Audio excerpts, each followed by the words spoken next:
Helicopter parents? Or dragon parents? The horror stories that will blow your mind. Whenever I wanted to hang out with someone that my parents didn't know, they'd call the school and personally ask the teachers about said student and have a grading sheet based on what the teacher said. Needless to say, I spent a lot of time hanging out with insert name that parents knew, but was actually somewhere else.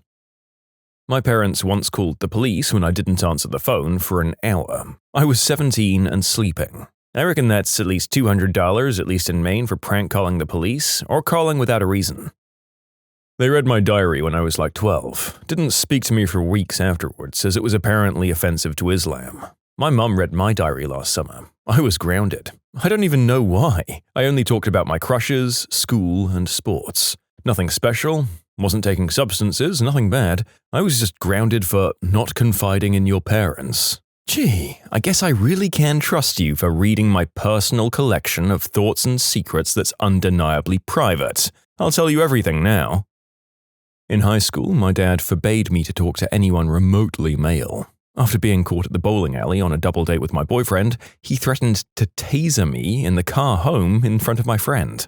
After a week of his anger not subsiding, I just took it and said, okay, to everything he said and all the punishments. He became more angry with my lack of emotional response to his psychological punishments. So he called the police to have me escorted out of the home and have me taken to some sort of juvie shelter. Thankfully, I already had a backup plan in place with my friend, whose parents and my mum gave consent for me to stay there. I met my first best friend growing up. We were so close for the next 9 years. He was only allowed to go to school, his house, and my house. We'd hang almost every day. Later in life, he jumped out of a balcony and timed it so that his witch mother could see it when she was returning from work. That really sucked. My neighbor would never let her son eat anything that she hadn't personally given to him. I don't mean like she personally had to cook it or anything, she just had to be the one giving it to him. If he ever went to people's houses to play or birthday parties, she'd pack him a lunch with a protein shake thing and a yogurt and a cereal bar or something. We thought it was just because he had some kind of dietary requirement or allergies or something, but nope, she just didn't want other people feeding her son. I mean, that just sounds like the mother of many grown Italian men that I know. But maybe that's a cautionary tale against continuing this sort of dynamic unless you're living in a chemical handling plant. Oh boy, do I have lots of fodder for this one. I'm a college student. Not allowed to watch kissing scenes on TV. I'm 19. Not allowed to talk to boys, ever. Not allowed to talk to a girl with the door closed. I'm a girl. Not allowed to hang out with my friends. I only did that just once for the last day of high school. Need to call them every time before I go to class, after I go to class, when I fall asleep and when I wake up, or before any major event. Usually 10 to 12 calls a day. This has been decreased to about 6. Yay, progress. Discouraged from doing any household chores throughout middle and high school so I could focus on my studies. I'm 19 and I don't know how to wash my clothes or use the dishwasher. And to answer some questions, yes, I am Asian, Indian. About the last point, I do now know how to use a dishwasher and wash my own clothes, and that's only because I had friends to help and Google. I just feel incredibly stupid for learning how to do things that most peers my age group know already. My brother lost his life while we were in high school, so I'm not allowed to leave the house on my own. I'm now 20. God, are you able to move out when you want? No idea, actually. I'm graduating from college next year. Hopefully I'll be accepted for grad school abroad, which means bye-bye for now? My dad is friends with this couple whose son was failing a bunch of classes. Instead of taking away the kid's phone or something, they moved everything in his room to a storage facility, except for his mattress, pillow, and duvet. They even painted his walls white. The kid got so bored staring at the ceiling that he studied and finished the year with all A's. That's a bold strategy, Cotton. My cousin broke up with her college boyfriend, who then wanted to get back with her. My cousin's mum, my aunt, made the boyfriend write an apology letter to everyone in my family because of the distress that he caused. The only reason we knew he broke up with my cousin was because we received the apology letter in the mail, and we were like, what the frick? I was 17 and going to see the movie Across the Universe with my friends. I asked and received permission for the time and movie. However, I failed to tell my parents about the undressed people in the film. They looked it up online when I was already sitting in the theater, and I was in trouble when I got home for seeing a PG-13 movie at 17. The only naughty skin you see is the main girl's chesty bits. I've got 2 of those, they're nothing new to me. My mum isn't that strict, but she is overprotective and gets insane when she doesn't know what's happening. I live in a different continent at this point, and it still took about a year to convince her that if 2 days passes without me emailing, I'm alive. It's still reasonable to assume that I am. My mum and brother came to visit me in New York, and we went to the Empire State Building. My mum was already there, so me and my brother went alone. He was telling me how she keeps freaking out at home when I'm out of touch, and we were waiting in line for a long time, so we started joking that she's probably freaking out even now. She was right there, she just didn't go up with us. When we came down, she was talking to a cop already. Most embarrassing was when I was in high school and I went on a date to watch Bruce Almighty, and she knew that, but didn't hear that I was going in for a movie. It was pretty late. I didn't look at my cell phone at all, and I didn't put it on vibrate, but I checked it in the middle of the film, and I had tons of missed calls from her, plus texts from my friends begging me to talk with my mother, and what the frick am I doing? I went to a restroom to give her a call, but she wasn't there to be contacted because she had rushed out, leaving her phone to search for me. We live in a city. How the frick would she find me is the question. I ended up missing half the movie. Fun times.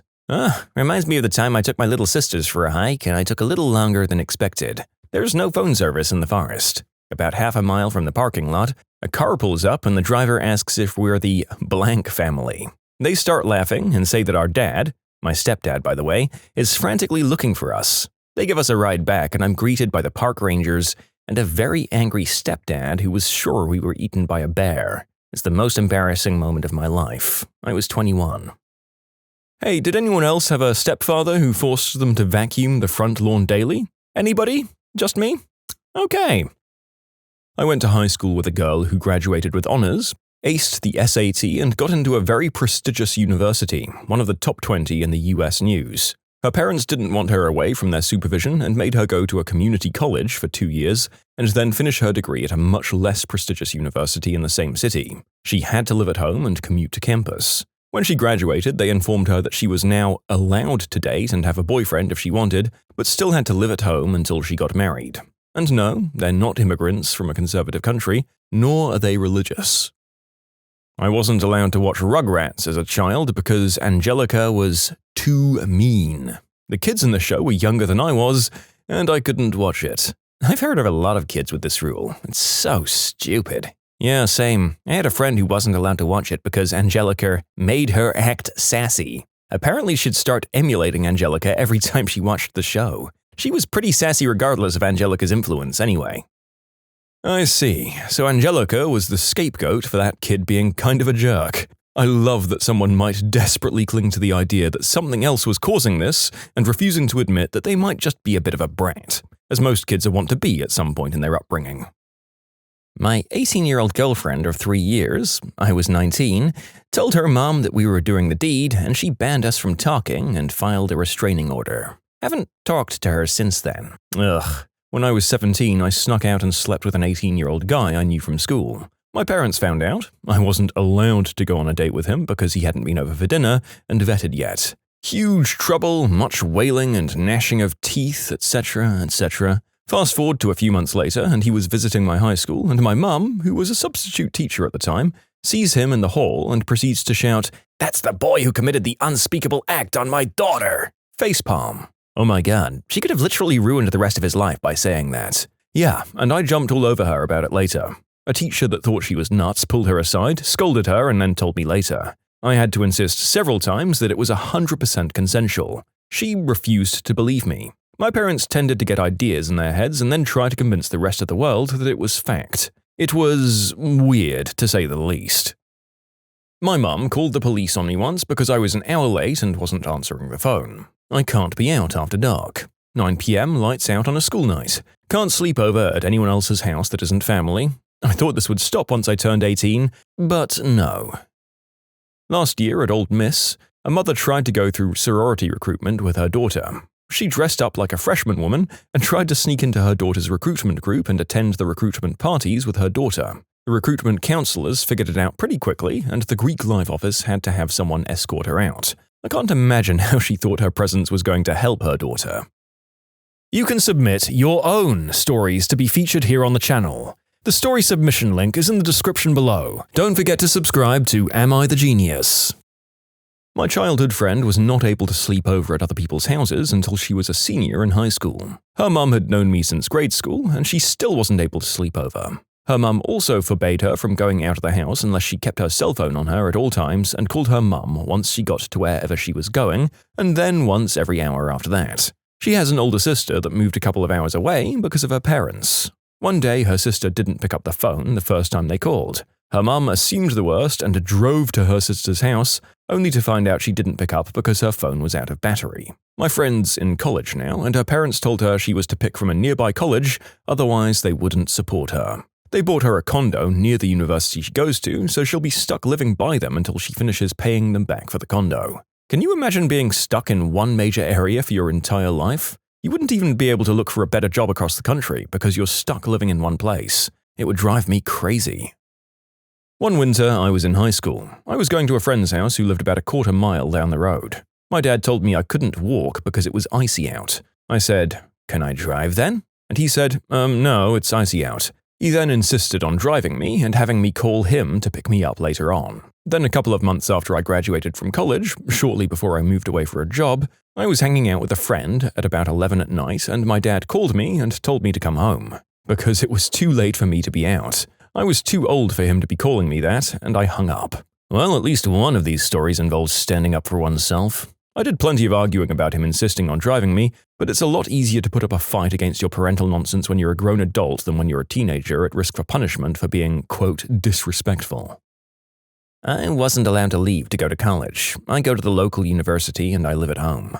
But currently my brother is on another continent doing God knows what all the time, and it's honestly different because you're a girl. I feel bad because I've realized for a while that my parents need me. They're able to do without my irresponsible brother. It still doesn't make making friends and growing up any easier, especially when all of your high school friends left and everyone at college only hangs out when you don't want to get caught in traffic. 1, your brother is irresponsible because they've likely allowed him to get away with whatever because he's a boy, while you've been raised to believe it's different because you're a girl. 2, your parents honestly probably don't need you, they just want you to think they do, so you stop questioning why you aren't allowed to leave or do this or do that, but your brother has all the freedom in the world. And 3, once you finish college, I highly suggest doing what you want to do with your life. Just because you're a girl, it doesn't mean that you have to stay at home and do what they want. If you want to be on another continent doing God knows what, frickin' do it. Stop believing their stupid, gender-biased excuses for why your brother is held to a far more relaxed standard than you. I had a friend whose parents used to make her call them when she got to her friend's house next door. They could literally have stood on the porch and watched her cross the yard and go into the house with her friend, but she had to call and let them know she got there safely. They wanted her to be an astronaut. Well, I will say that unlike the story before this, at least they don't seem to be enforcing weird, outdated gender standards. On the other hand, how do they plan on calling her when she's in outer space? I had a friend in high school who had extremely food-protective parents. They were young, like in their 30s, and very thin, attractive people. Their obsession with staying thin had the opposite effect on her, and she always had a little extra weight. But that didn't stop her parents from not allowing her to have seconds for dinner, not allowing her to eat junk food, and telling parents who hosted sleepovers or parties to not let her eat the snack food. Because of the heavy restrictions they put on her, she'd eat snack foods when her parents weren't around, and her weight ballooned. Fast forward several years, she's still overweight, but finally happy and engaged, and also has almost no contact with her parents. I can't spend the night at any of my friends' houses unless my parents know the family. Not even with one that I've known for over 10 years. I have so many stories, so many.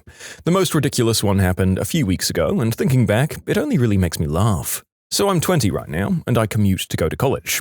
I'm not too involved because my parents always want me home before 10, otherwise they'll be worried sick about me. This semester, I found a club that I was really interested in joining because it was a bunch of kids from my major and it seemed like it would be really helpful to get to know everyone. The meeting was 9 to 10:30 p.m., so I told my mum about it a week in advance so she wouldn't throw a fit about me going to it. That day, she was texting me and out of nowhere she texted me asking, "What's zombie night?" I was so confused until I remembered that the meeting was zombie-themed. We were going to talk about a zombie outbreak and how it would affect our jobs in the future and what kind of measures we'd take to protect ourselves against them. Sounds like a party, right? Well, it sounded like one to my mother, who saw that I was attending it on Facebook and insisted that I come right home. I thought she was joking, so I called her to make sure, and to my surprise, she just started screaming at me, telling me how I lied to her about the zombie party and how this was the reason she couldn't trust me with anything. Happy ending though. When I got home that night, we got into another fight, but then she realized how much she overreacted, and since then, things have been easier. My curfew has been pushed back too. My mother had a form of OCD that meant she always needed to be aware of absolutely everything and control everything. She'd go through everything in my bedroom and read it, and so I learned real quick to keep private stuff on the computer. Neither of my parents knew how to use that. If I had a disagreement with friends, not only would she demand to know the details, but she'd actually lecture them about it. On one occasion, dumb idiot me lied about what happened to make myself look better, and she marched over to a friend's house and lost it at them. I lost all of my friends in that neighborhood pretty quick, and their parents smelled the crazy too, so it was pretty uncomfortable until we moved away. The worst part though was that she'd track my periods. I'm still not really sure why. I never felt like she ever thought I was much of a pregnancy risk. After I moved in with a boyfriend, she actually called me up at college and wanted to know if I'd lost my V-plates yet. Eventually, I learned to not tell her anything, and we haven't talked in a few years. My uncle lives alone and once went away for the weekend without telling my grandma. She called and he didn't answer. This was back before everyone had mobiles. So she got the police to break into his flat. He came home and thought he'd been burgled. Said grandma had also called up the leisure center when my dad was playing five-a-side, and he was called urgently to reception over the tannoy, only to be told that grandma was calling to tell him it was icy at the top of the street and to be careful coming home. He was 25 at the time. Well, my dad didn't let me drive to my friend's house that was only 3 minutes away. I was 19 and I'd had my license for a year. I'd been driving to college every day. I had a friend who was never allowed to go out with friends or go to their houses, nor was he allowed any video games. All social networks and known time-wasting sites were blocked on their computer. The one time he did go out for a charity event, the dad stood on the traffic island for 4 hours and stared at us without interacting with anyone. My friend's parents had a recorder on their landline. This was just a few years before cell phones really took off, so all of our conversations as 12 to 15-year-olds were recorded. My great-grandmother forbids my father from letting me ride a bicycle because she thinks cyclists are at greater risk of being fatally killed by being hit by a car or a truck. I think the chances are probably the same either way. Oh god, the helicoptering has skipped a generation. I will say that I think cyclists are in more peril at any given time than pedestrians, but that doesn't mean she can control you. Not so. I was going to hang out with some friends at 15, and there were going to be some guys there. I was really insecure and I didn't have many friends, and I hadn't been invited to hang out with anyone in months, so I was really excited. My parents were gone somewhere and were going to get home in time to bring me, but they decided to get ice cream or something and came home an hour late. I wasn't going to go an hour after the rest of my friends got there. Mum told me it must have been God's will, and I probably would have been R-worded if I'd been there. I missed out on the only time I was invited to something that summer. An old girlfriend of mine couldn't be out anywhere unless her parents knew exactly where she was going, who she'd be with, and what time she'd be coming home to the minute exactly. Alongside that, they had her phone GPS'd, so they could know where she always was, and if she left her phone at home, she'd get in major trouble. She had to be home by 11 p.m. no matter what. She could never sleep over at anyone's house unless it was someone who was in her family. She's 21, and her parents are still like this. I was banned from free reading, aka any reading outside of school requirements, because I read too many books on my own and they thought it was affecting my studies. During the time that rule was in place, I'd hide books in the bathroom and read them there. On average, I'd spend roughly 20 minutes sneak reading Calvin and Hobbes and Harry Potter. I was 14 at the time. I'd do all of this on the toilet. One time, my stepmom asked to use the bathroom after me, and it just dawned on me, 6 years later, that they probably thought I was tickling my pickle and hiding smut in the bathroom. I was 21 at the time and wanted to go bar hopping during San Diego's Comic-Con. I told them that I was going to stay at a hotel with my friend because we're drinking, and my parents' house is half an hour away. Come 1:30 a.m., I get a million phone calls to get my butt home because it's late. I sober up and I leave at around 2:30. I'm not a heavy drinker, so it wasn't hard to determine my sobriety. Don't drive drunk. I got home, and my dad is waiting by the door. I saunter in, take a shower, and go to bed. The next morning, my dad gives me crap for smelling like alcohol when I walked in. All I had to say was, well, I didn't have to drive back last night, but somebody demanded me home regardless of knowing what I was doing. he shut up. I wasn't allowed to go to my male friend's cottage because his parents wouldn't be there. My friend is gay, but his father made a really creepy move on me one time. What's the most fitting case of vigilante justice you've ever heard of? The man's name was Ken Rex McElroy. He terrorized a small town he lived in for years. He was accused of regularly stealing from his neighbors, stuff like livestock, gasoline, and antiques, robbery, harassing, assaulting, raping women, 2 as young as 12, destroying property, including burning down his wife's parents' house when she tried to leave him, assault, including shooting at least 2 people. He was charged with various crimes at least 3 times a year, but he had an incredible lawyer. Man was only ever charged with anything once. He used to intimidate witnesses against him by following them or parking outside their homes and watch them until they were too scared to testify against him. That one time he was charged, by the way, he shot a grocer in the neck with a scatter shooty bang bang. For that he was given a charge of 2nd-degree assault. Max 2-year sentence. But he appealed, of course, and got out on bail. So he goes into a bar and loudly threatens to murder said grocer who survived the shooting to the neck, by the way. All that did was get his trial pushed back. Anywho, the town had a meeting. Then a big group of them went to the bar where Ken liked to drink and shot him in the goddamn head. I have actually been aware of the Kevin Rex McElroy story for a really long time. I watched Count Dankula's Mad Lads video on it, and honestly, a lot of his Mad Lads videos are so fun and interesting to watch. But this raises an interesting question of if there is a general menace to society going about doing things on repeat and the police, the justice system, what have you, aren't doing their job, should the general populace just put up with it? I mean, I should hope this isn't a controversial statement to make, but I really have zero respect, tolerance, or sympathy for rapists, murderers, or anything of that ilk, to be honest. And if an individual does come along and this person decides to fool around and find out and that person does something about it when no one else did, when the police didn't bother, when the justice system did not do what it's supposed to do, then frankly, life moves on.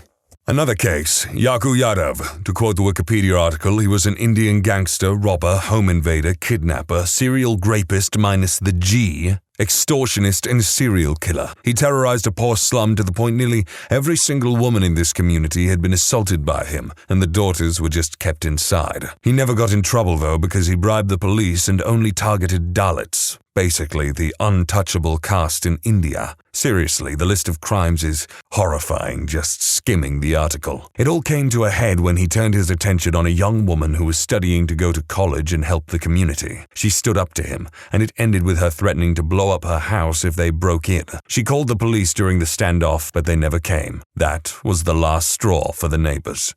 A mob formed and chased off his men by stoning them and then burning down his house, and he went to the police to get himself arrested for his own protection. When they took him to the court for trial, a mob was waiting and he actually threatened them. The police did nothing. More than that, one of his accomplices tried to pass him a knife, and the police only stepped in after the mob protested that. The next day, he was attacked and beaten, but he was rescued by the police. The police had no intention of actually punishing him and set up his bail hearing in another city. Hundreds of women marched from the slums armed with knives and chili powder, and well, I think I'll just quote the Wikipedia article. Yadav was then lynched by the mob of 200 to 400 women who showed up. He was stabbed at least 70 times and chili powder and stones were thrown in his face. The chili powder was also thrown into the faces of police officers who guarded him. The police officers, overwhelmed and terrified, fled immediately. One of his alleged victims also hacked off his penis. The lynching occurred in Nagpur District Court No. 7 on the marble floor of the courtroom. As he was being lynched, Yadav was horrified and shouted, "Forgive me. I won't do it again." The women passed their knives around and kept stabbing him. Each woman agreed to stab Yadav at least once. The mob continued attacking his corpse post-mortem. Yep, one of the most brutal lynchings ever. If you think it wasn't justified, I'll quote one more part from the Wikipedia article about his arrival at the court, which I think sums up his character quite well.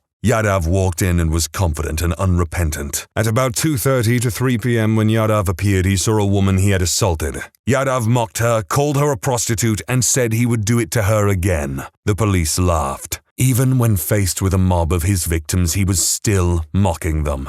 This monster only felt remorse when he was literally about to die. And worse, the police laughed. If that mob had any lingering doubts, that moment definitely 100% made it clear that the police would not do anything to ever see Yadav face actual justice. 100% justified vigilante justice at its finest. I'm not a man of faith. I have limited understanding of Hinduism, but I hope this man is suffering in Naraka for all eternity. And before you say Naraka is not a place of permanence for sinners, Madhvacharya has a different opinion on that. But here's the thing, it's not even just a problem with Aku Yadav himself. Screw that guy to the deepest depths of Naraka, or the police, or any of his associates. It's also the freaking caste system, which is surprisingly still pretty prevalent in their society today. I mean, this guy died in 2004. Grady Stiles Jr., aka Lobster Boy. He was an incredibly abusive husband and father. His daughter and her boyfriend actually pretended she was pregnant so they could get married and she could leave the house. The day before the wedding, he shot the boyfriend in the back 3 times, killing him.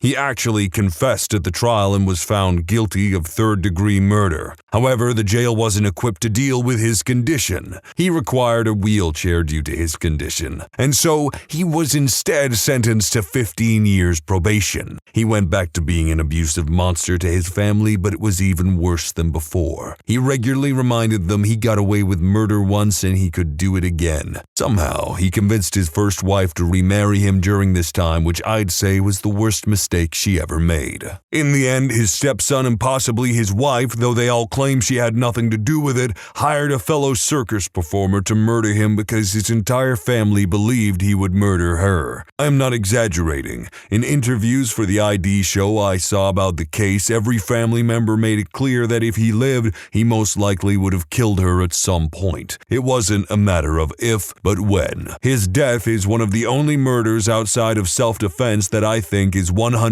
justified, because the justice system already failed once. He might have been sentenced and found guilty, but they just put him on probation and house arrest. He literally got away with murder. If he'd just gone to jail the first time, then his family wouldn't be so screwed up now. I feel so bad for the stepson. He just wanted to protect his mom, and now he'll be in jail for the rest of his life. I think that's one of the worst parts of this case. His wife, stepson, and the hired killer all got longer sentences than Stiles' probation. That man never spent a day in jail for cold-blooded murder, and yet his wife and stepson are likely to rot in there for trying to protect themselves from him. I'm gonna say this hits very close to home, so I'm gonna make this brief. Lobster Boy, you're a despicable piece of crap. I'd call you something else, but I'm not allowed to, or else I'll get a smack on the bum-bum by the producers. In my hometown, we had a drunk named T. He was in his 60s when this happened. T was slightly mentally handicapped and always walked home from the bar. One night, a group of teenagers grabbed him and beat him with a crowbar. Miraculously, T lived. Once the names got out of who did the crime, they all got out because they were 16 with probation. A group of guys, most of them over 6 foot and big, found the boys one by one and beat the living tar out of them. Then many of us in town donated and paid all T's medical bills off, and the money raised paid for him to live in a nice apartment the rest of his life. So I understand to some degree why young children and teenagers are defended or protected from the consequences of their own actions by the law, but in this case, beating a man with a crowbar in the street is nothing but savagery. Screw them kids. Otherwise, though, I'm glad that this actually had a happy ending rather than just getting revenge, because revenge is cool. Revenge is rad. Don't let The Last of Us 2 tell you otherwise. Revenge is the sickest thing you can ever achieve. I'm joking. Hands up anybody who has heard of the Derlevanga Brigade. This was a Nazi unit recruited from convicts and guys released from asylums, and was so brutal that even other Nazis were disgusted by their atrocities. Their particular forte was massacring defenseless Slavic civilians, including murdering an entire kindergarten full of kids with bayonets. Evil Schweißkerl, to say the least. Their leader was a convicted rapist, sadist, and all-round unstable thug, Oskar Derlevanga. After the war, he was captured by the French and imprisoned, where he reportedly died of war wounds. What is more likely is that some payback happened. Remember how Derlevanga loved slaughtering Slavs? Derlevanga's guards happened to be Polish. I suspect this choice of guards was entirely deliberate. The result was that Derlevanga got beaten to death. I have nothing to say except they are an actual factual Nazi, and I don't really care or feel bad about anything that happens to them. This is nowhere near the severity of most of these stories, but since it was close to home, when my daughter was in high school, she was tall and very attractive. She got a lot of attention from boys. One in particular was a jerk. Scott would not leave or take no for an answer. He would harass her because she had no interest in him. But she is very independent and never complained to us. She has always taken care of her own business. One day between classes, she stopped to get a drink of water. She stood there for a minute chatting with her friends, and Scott, showing off for his idiot pals, slid on his back behind my daughter so he could take a look up her dress. When my daughter looked down, Scott starts saying something like, "She's wearing pretty pink panties today." My daughter, a star on the soccer team, kicked Scott very hard in the ribs. That evening I get a call from a man I have met, Scott's dad. They are in the ER. Scott has 2 broken ribs. I had no idea how this related to me. Then he told me that Scott told me that my daughter did this to him. I was expecting him to say he was going to sue me or something, but what he said was, I questioned Scott as to what he did to get kicked and how he was in such a position. I found out why your daughter kicked him, and she should have kicked him a few more times. I will have him apologize in writing, and furthermore, he will be grounded, I say grounded, until the end of school. But if you will, apologize to your daughter for me. Of course, my wife and I had a talk with her, relayed the message, and told her not to withhold good news. I have a lot of respect for a dad who did the right thing. I would bet that Scott turned out to be a better man. I certainly hope so as well, that Scott turned out to be a better person. I know quite a few people who gave people, and even myself, a lot of crap in high school, and there'd be fights, insults would be tossed about and whatnot. And as a matter of fact, one of them that I know who I really, really disliked for a long time, was a snotty little brat for most of his life, has actually grown up to be a fairly respectable individual.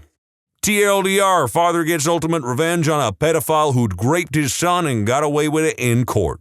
Sorry this is long, but it requires an intro of some sort. Years ago, I remember my family watching Phil Donahue. Y'all remember him, right? He kind of set the standard for talk shows and doing it in an investigative manner. But he had standards and wouldn't allow a Jerry Springer-like atmosphere. He'd present something or someone with controversial ideas or ideologies, or have people famous because this or that happened, or the subject of sensationalist news stories, human interest stories, all sorts of things that he thoroughly educated people about.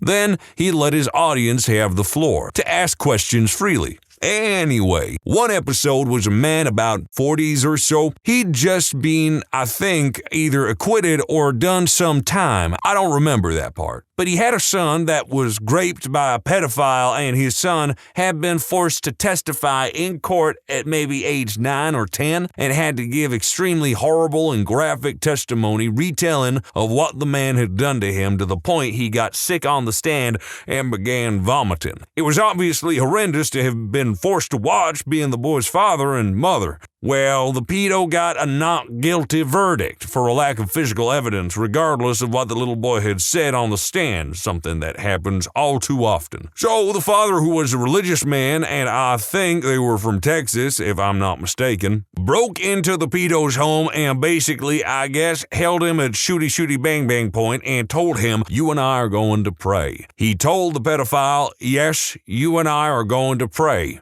You are going to ask God for forgiveness for what you did to my son, and I am going to ask him for forgiveness for what I am about to do to you," and blew his brains out. I was not very old myself, maybe 12 when I saw that episode, and it totally galvanized me, and I loved that show till it went off the air. Hoo-wee! You're gonna ask God for forgiveness, and I'm gonna ask him to forgive me for what I'm about to do to you. That is some action movie stuff, man. Say what you want about Texas, say what you want about Texan boys, but, oh man, when they want revenge, they get it. In Brazil, I have a resident for 2+ years. It is a common practice to cut off the fingers and hands of captured thieves. A lot of the time they will also get beaten, almost to death with planks, like 2x4s, etc. It is also common for them to take a bullet to the hand, leg, etc. Rapists, thieves, and others who are shunned are usually subject to this kind of torture. Many times they will be dismembered with a machete or disemboweled as well. Beheadings are common, but they will usually take place after the victim has went through some significant torture. I have personally seen an alleged rapist from Sao Paulo get captured by the victim's brother. The rapist was about 20 or so. The girl he raped was about 11. They caught him, beat him in the street, then took him in an alley and hacked him up with a machete. It really isn't hard, people. Just keep your dirty little hands to yourself. I arrived to install some security and surveillance devices at a home in Phoenix several years ago and got the story straight from Brian Danielson. For those of you, like I was, that have no idea who this is, he goes by the stage name of Daniel Bryan and is/was a wrestler with the WWE and a one-time champion. I'll link the story, but it seems to have left out some of the best details that were relayed to me. Story goes that he and his wife arrive home. His wife goes to the carport door to enter the house and locks eyes with someone in the house. She sees the man and another drop whatever they are holding and bolt out of the back door towards the alley that runs behind the house. Brian takes off running after them, vaults the fence in the backyard and sees the two men running in the opposite direction away from the house. He decides to chase one guy over the other. Not sure what helped decide that. He chases the guy for about a block as the guy had a good lead on him. He catches the guy in the front of someone's house and puts him in a headlock and holds him while the homeowner that witnesses the struggle calls 911. The police were quick to arrive as another homeowner had already called about the suspicious vehicle parked at the end of the alley that happened to belong to the would-be burglars. Even more impressive about this is that Brian had very recently undergone neck surgery and was still capable of chasing down and subduing someone intent on getting away. Pro wrestling may be scripted, but this dude was obviously more than capable of handling himself. Also, he and his wife, Brie Bella, were some of the nicest and down-to-earth celebrities that I have met in my line of work. It's not hard, people. Just keep your sticky little fingers to your goddamn self. But anyway, this actually reminds me of the story about Dolph Lundgren. Apparently, supposedly, his Marbella home was being robbed by 3 different people. And for those of you who don't know who Dolph Lundgren is, Rocky IV, Ivan Drago, man was built different. Like I said, I'm not a man of faith or anything like that, but if God is real, he built Dolph Lundgren with the good stuff. Some people out there are just built female dog made. I can't say that word, so female dog made, but Dolph Lundgren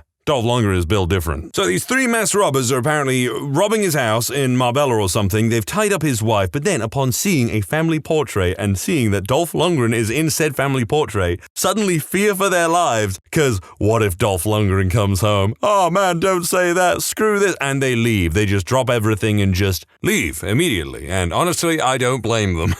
A man's son was abducted by his karate teacher and raped over quite a long period of time. The police caught him, and as they were bringing him through the airport, his father pretended to be on a payphone. When the rapist and police walked by, he turned around and shot the rapist in the head, killing him instantly. This was all caught live on the news. The father wasn't charged with murder. He received 5 years probation. Gary frickin' Plauché. I love this story. It's a horrible story. It's a horrible story when you get down to it because of the victimization of his son. And you see, the context behind it is that the karate instructor of the son was kind of sort of friends with the family to some degree, like they were on good terms, and then suddenly the kidnapping happened. He flew across the freaking country and stuff to get away, I think. And I think to a very large degree, Gary felt responsible for not being able to protect his son from this guy. So he took actions into his own hands and killed him. But his son actually made a really nice post about his father not too long ago. I remember liking and retweeting it. It went something along the lines of, a lot of people know his father for this thing, obviously, but here's what I knew my father as. He was a kind, gentle man, and there was a nice picture of him painting Easter eggs and stuff, I think. Rest in power, Gary, that's all I gotta say. Rest in frickin' power. I mean, you just did what any decent father would do if they found out something like that had happened to their child. Marvin Heemeyer, a.k.a. Killdozer. I linked the wiki for him, but he is an absolute legend. I will summarize what he did and why he did that. Be careful what you read about him, because not all of it is true. So Marvin owned a muffler repair shop. The town wanted to build a concrete factory. They offered him a very low amount of money for his property. He denied. He basically asked for $1 million. His only source of income was the shop, and if he lost it, he would be out of a job.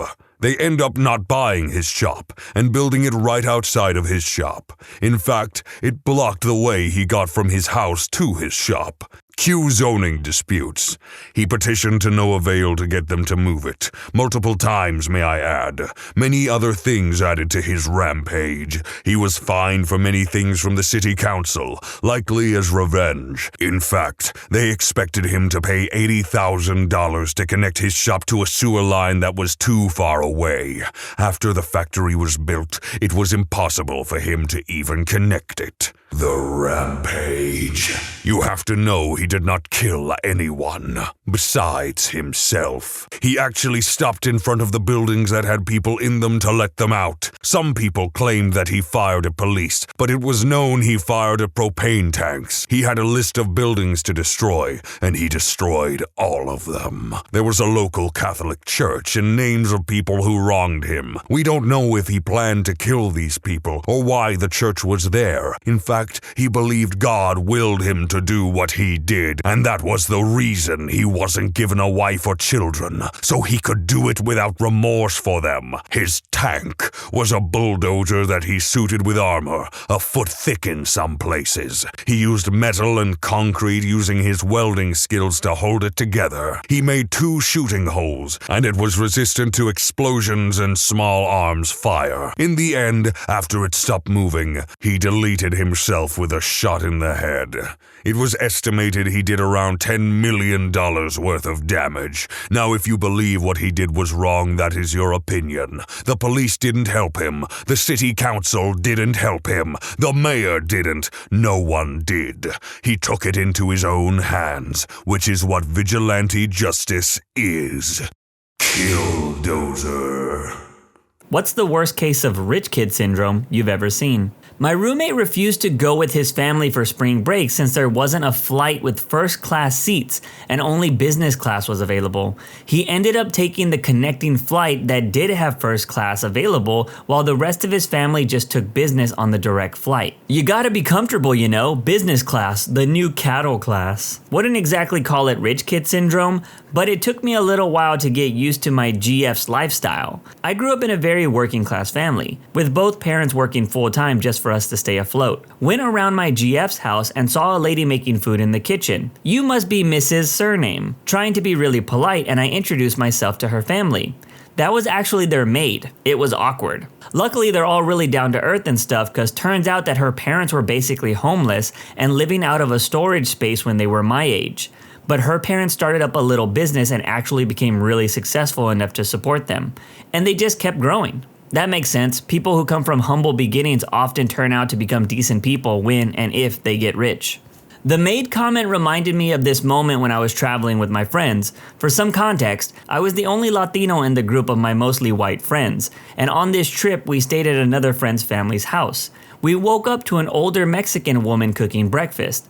She turned out to be their maid/cook, and this friend's mother said, "Oh my God, have you ever tried homemade tortillas? They are the best." My white friend slowly turns his head over to me, then back to the mom and says, "I'm pretty sure he has." I just smiled and she felt super embarrassed. It was a funny moment and she was super nice.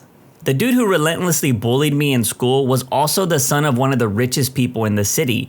One day a teacher caught him with his hands around my throat and I was pinned against a wall. We were both taken to the teacher's meeting room where it was explained to me that we should try to get along and that we should apologize to each other. Did I mention his dad also built the flashy new cafeteria for the school that year? He was caught on numerous occasions with me in some state of distress, and every time they found a way to make it both our problem. His dad pumped a lot of money into that school. He also flew his friends on his private airline to Manchester United games, so nobody stood up for me because they could lose their privileges. My saving grace was a lot of his mates in the early years of secondary school turned on him in the later years because he was such a jerk. But as you might tell, I'm still not over it. I feel this because I worked at a place that gave other people more chances than they deserved because that person knew people at the company. It's a crappy feeling when you get mistreated and no one has your back. Attended an international high school in Ho Chi Minh City where a lot of new wave millionaire kids live. The school was ridiculous, and a third of the kids were expats, perfectly lovely kids, and a third were local Vietnamese kids whose parents were working their butt offs to send them to this private school, and the other third were the millionaire kids. They would never hesitate to show off their mummy and daddy's wealth. They'd pull up to school in their Lamborghinis, Ferraris, etc. And if their Rolls Royce didn't come on time to pick them up from school, it would be a straight phone call to their other driver to come pick me up right now. They'd be such jerks 24/7 to the non-rich locals and constantly just bring up the most trivial things and complain about them. I'm literally not exaggerating here when I say this example. My maid bought me the wrong Louis Vuitton bag. I told her it was the tan brown one, not the light brown one. Ugh, I can't believe it. Now we have to send her on the jet to Shanghai to get another one. They all paid and used family connections to get into Harvard, Stanford, UPenn, etc. And even now constantly complain on Facebook and Instagram about how crap their resident hall food was. So they just hired some freaking personal chef or something. Mind you, these kids were the dumbest bunch I've ever seen. One of them literally was so clueless about the most basic facts, but still got into business management. Despised the lot of them. Glad I'm in Europe, far away from most of them.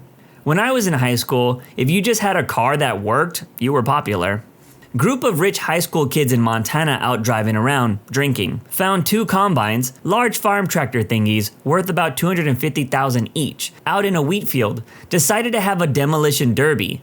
Got caught in the judge's chambers with the farmers who just wanted the damages reimbursed. The high-end family lawyers asked what the hell they were thinking when they did that. The response? Well, you can't put a price on a good time. Turns out that was the wrong answer. Man, this story ended on a cliffhanger. Did they go to jail? Did their family end up paying? I get enough incomplete stories from my anime. I don't need it on Reddit too.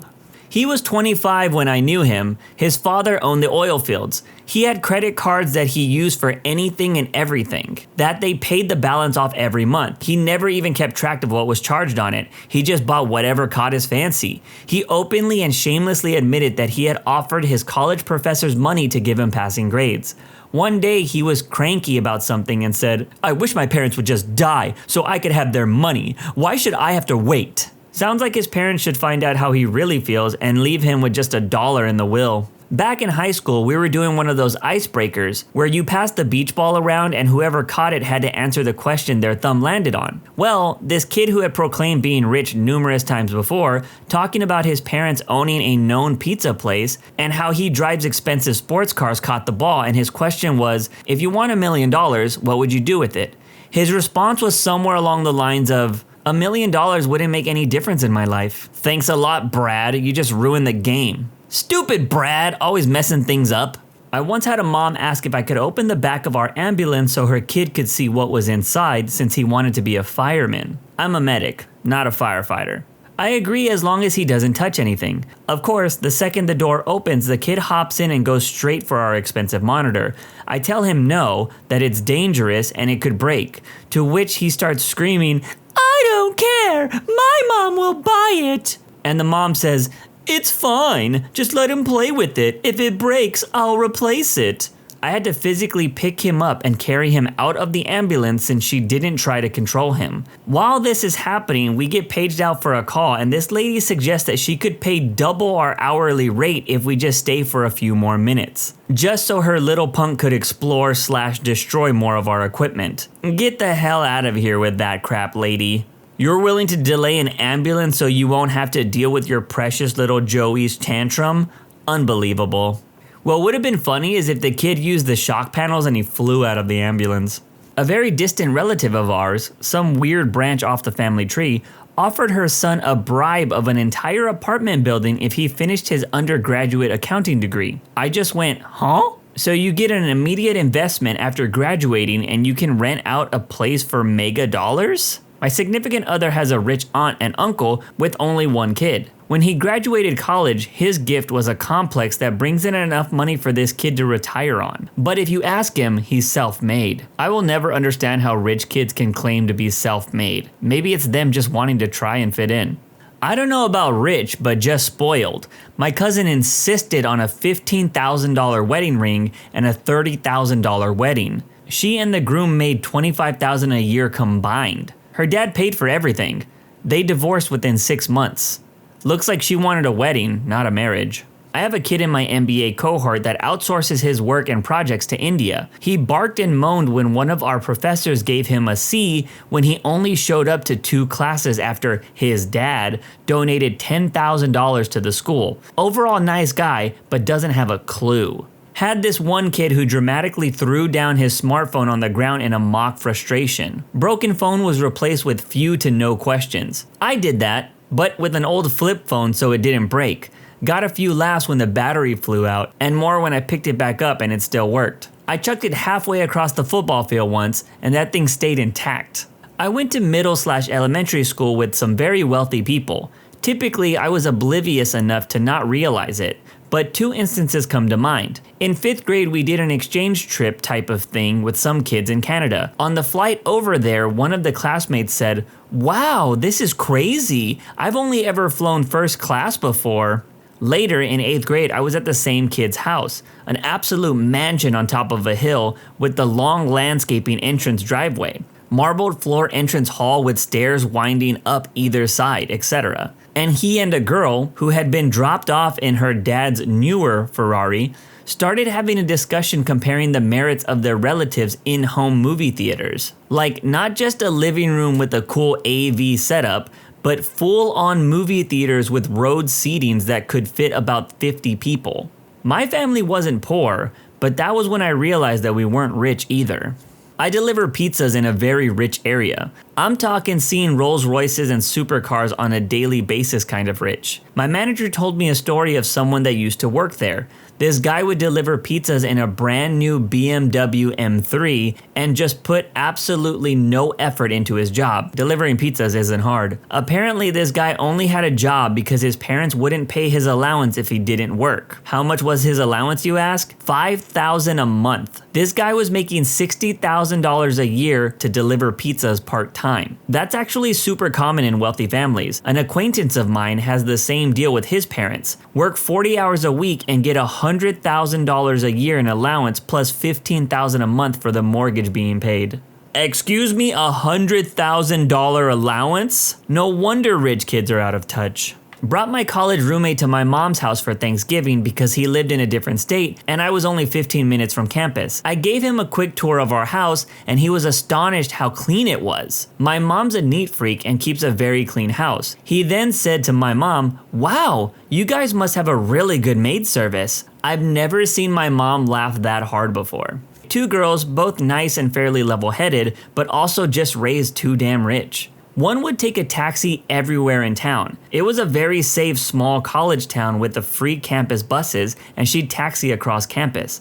She lived 2 blocks away from me and would take a taxi from her dorm to my house. Google Maps says it's a full 4-minute walk. She swore she had a terrible sense of direction and couldn't figure out where we lived. But you would think after that first embarrassingly short taxi ride, she'd throw on her address in Google Maps and just walk. The other would regularly complain about how not knowing how to manage their money. It took a while to figure out, but it eventually clicked that she meant very poor people didn't know how to invest their money in stocks and bonds. Then one day we were having a conversation where she revealed that she didn't think a house in Detroit in 2010 could possibly cost under $1 million. I told her I grew up in a nice $180K home and she thought I was dumb or lying. I shattered her world when I showed her my house on Zillow. When she graduated college, she complained about how much stuff cost all the time. It was nice seeing her learn the value of a dollar finally. What do you think made the second girl finally come around? Was it just enough times of colliding with the real world? Her parents stopped paying her way after she got a job. She was probably making $70,000 to $80,000 in her first job, but she was living in Pasadena. She talked all the time about how poor she was and how she was living in an apartment above a garage. But at the time, I lived in an apartment with 5 other people and felt pretty wealthy, making $11 an hour, so I wasn't exactly heartbroken for her. Went to college with a totally chill dude who was apparently rich as freak. He was on our college golf team and enjoyed destroying a club if he hit a bad shot. He wasn't even angry, it was just like a reflex to go Bo Jackson over his knee or whatever. I asked him how he keeps playing and he basically said after every round he would just buy brand new clubs. He showed me in the trunk of his car that he had like 5 boxes of irons and always took the plastic off a new driver for every round. And he played every day at least 18 if not 36 holes. He said it wasn't even a rounding error in his dad's credit card. Jesus, I play golf and my golf clubs are really nice and custom fit to me, but that's because my dad is a PGA member and we get a sweet wholesale price. I can't imagine getting them replaced every day without it hurting, or even replacing them every year like some do. Kid in my high school crashed 6 cars within a year, and they weren't like 90s Toyotas and Hondas like most high schoolers have. These were brand new Subaru STIs, a BRZ, a BMW, brand new Jeep, stuff like that. The last car his dad bought him was a semi-new Ford Focus, a decent car, better than my 1997 white Camry. Every day he complained and threw a fit that his dad wouldn't buy him another $30,000+ car. Must be nice, I'm over here worrying about an oil leak on my car and the repair costs. I work with this guy. He recently proposed to a girl he dated for a few weeks with a $5,000 ring. He's 19 and we make less than $30,000 a year. They were married a month later.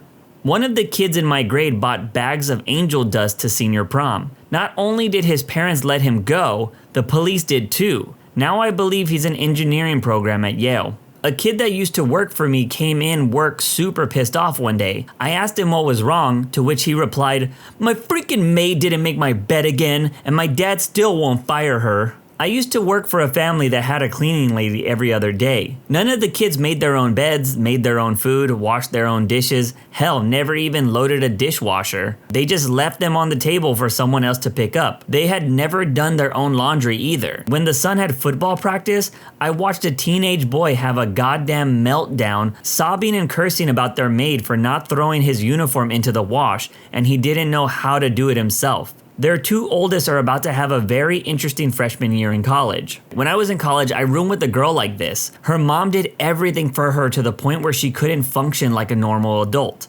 Like her mom would drive 11 hours to clean this woman's room for her, clean up her used pee-pee wrappers, etc. Her mom would get really snarky with me like a self-reliance was a loser quality. Also because it made her daughter look bad. While it was really easy to learn to wash your own clothes, etc., she couldn't do it and just said, "Oh, well, I won't have to. When I graduate, I'm gonna get a high-paying job and have everything done for me. I wasn't raised to be a domestic like you." Fun fact, I wasn't raised that way. I did my own cooking and laundry because my mom couldn't bother to do anything but watch soap operas and Lifetime movies. Fast forward to present day, guess who couldn't hack taking care of herself after college and had to move back in with her mom? This was all of my college roommates. They couldn't do laundry, pick up after themselves, clean dishes, or make themselves a freaking sandwich. The ones whose parents lived close by, their mommies would come and clean up their room and do their laundry. Came back from a music festival in Southeast Asia, got VIP tickets. I swear, this isn't about me. One of the other festival goers is a 20-something-year-old Asian girl who looks like she's straight out of that movie Crazy Rich Asians. This chick had a photographer following her around snapping pictures or posing in front of the stage with various acts, getting in the way of other people trying to dance. She asked security if she could get them to clear a section for her so she could get an unobstructed view of the stage for better photos. She bought a couple of bottles, 6 in total, for her table and again had the photographer take incredible photos of her posing with the bottles. She was incredibly rude to the waitstaff, snapping her fingers and in general talking to them like they were lower class citizens. She asked my maid and I, both Westerners, to hang with her and her mates at her table, and again had the photographer take photos of her posing with us at the table. The other 2 guys from the group, both Asian, approached us when they saw that we were at this table, and it looked like we had made some new friends. When they approached us, the girl and her friends got quiet, spoke amongst themselves in Indonesian, and basically shooed them away, We went with them after they did that and walked over to our friends. One of the guys is Indonesian, and he told us that she basically told them to get lost and know their place. I can confirm that this definitely happens in Indonesia. I lived there for a number of years, and the racial and financial segregation is nothing like any other country or culture I know. I traveled there with a Filipino friend of mine. He looks Filipino and sounds and acts Aussie. He dresses very well. I dress very casually. In all of the stores we went into, if it wasn't apparent that we were traveling together, he would have the staff members follow him around. In one store, I was invited to try a $40,000 watch on. I let the staff members know I had no intention of making a purchase, but they insisted that I give it a try. He was told they do not allow people to try on watches. Interesting place. I know a girl who comes from a multi-million-dollar family. She's made several blog posts about how she and her significant other were broke, spent the year living really lavishly, and that they were going to end up on the street because there was no place to live available in their price range. And she genuinely wanted to end herself. Turns out what she meant is that there wasn't anywhere available above the normal rent rate. Ended up in a top floor penthouse. Guess daddy came through? Neither of them work. Man, this story just straight annoyed me. My boss bought her kids a $2 million house to live in while they went to college. My boss also paid for their college. So of course, they moved out of the $2 million house 5 months later because they wanted to be independent. Oh yeah, and expected mommy and daddy to pay for their rent, utilities, college, cars, vacations to see friends in different states, etc. I would just stay in the $2 million house. Maybe start a crayfish farm in the backyard to help pay for the house. Crayfish racers will pay a lot of money for a fast crawl, Dad. Crayfish racing reminds me of Filthy Frank. Friend in college literally went to the local GameStop at midnight every Tuesday. He'd buy every new release for every console. We went over to his house one time that year, and he had about 60-ish games that were unopened. One time we were walking around campus and he stopped by the ATM. He got his receipt and called his dad. Turns out his dad was worried his funds were running low, so he sent him $25,000 just to make sure he wasn't going to starve. Had a friend in high school whose dad wasn't involved. He was raised middle class like myself and lived with his mom and stepdad. After high school, he worked towards becoming an electrician and was saving for his first apartment. His dad eventually came around when he was right out of high school and started giving him money here and there when he needed it. His dad owned a large company on the East Coast and was a multi-millionaire. Soon his dad convinced him to quit his trade work and gave him a job at his business. Shortly after, he was promoted to a managerial position that he wasn't qualified for, and paid way too much. He'd just get wasted while on conference calls and nobody questioned him since he was the boss's son. His dad bought him his first home, almost $500,000, and multiple cars. He took up horse racing and we quickly had nothing in common. Gone were the days of dumb teenage stuff, going fishing, hiking, playing video games together. He quickly found a girlfriend whose dad was also a multimillionaire. She was 30 and still putting everything on daddy's credit card. I couldn't keep up with their lifestyle and very quickly we faded as friends. After his girlfriend and him broke up, she told me that he was actually severely depressed and almost drove his car off a bridge multiple times. Deep down, he was having issues with wanting to live up to his dad's lifestyle and standards, but losing his old friends and life. It's too bad. I haven't seen him in probably 4 years now. We tried to reconnect a few times, but it just doesn't work anymore. Man, that's really sad. It's like his dad wanted to make up for the neglect with money. It's stories like these that tell you that money corrupts people. It's like all those YouTubers that got famous when they were really young, and a lot of them have just disappeared now, because they're probably broke. When was your last, I've got to get the hell out of here moment? It was years ago when I was in 4th grade. My parents used to get into fights all the time, especially when my dad was drinking. They'd start yelling and that would turn into actual fistfights. At this time, we were living in a small trailer, and the room I shared with all 3 of my siblings was the one at the end of the trailer, near the back door. So my dad comes home drunk, mum is angry and starts yelling, and it escalates from there. Being on a small trailer, everything sounds so close and terrifying, and as the oldest of the 4, I felt the need to protect my siblings, but I didn't know what to do. After a while, my mum starts screaming my name at the top of her lungs, and I can still hear my dad screaming too, and I knew that I needed to get myself and my siblings out of there ASAP. I ushered them out of the room, down the hallway, and out the back door, and told them to head to our aunt's place, who lived a few trailers down. My mum was still screaming for me, and all I knew to do was yell, "I got them out, Mum! We're leaving!" before also going out the back to my aunt's. I don't recall ever being that scared. Cops came and they both went to jail and were both out in a couple of days and acted like nothing had ever happened. A few years ago, I brought the incident up to my mum. I told her that I thought she was screaming at me to get the siblings out of the house, and that's why I had. She told me she was screaming my name because she was scared and wanted help and didn't know who else to call for. I felt so bad because I didn't help her, but there's really not much I could have done. I worked in a factory that made large plastic items via filling molds with powder and sending into a giant industrial oven that turned to 550 degrees Fahrenheit. At the end of the week, I was cleaning said oven and my boss, not knowing I was inside, turned it on. At the sound of hydraulic doors closing, I dove out of the oven as they closed and avoided free cremation. I both got the hell out of that oven and that company pretty quick. In the fall, I was walking down the trail in the woods during the middle of the day. A raccoon was sitting in the middle of the trail facing us, sitting on its butt, head kind of lowered, bugs buzzing all around it. It didn't move at all. It just stared at us. We decided to turn around. I don't know what rabies looks like, but that's not how I want to find out.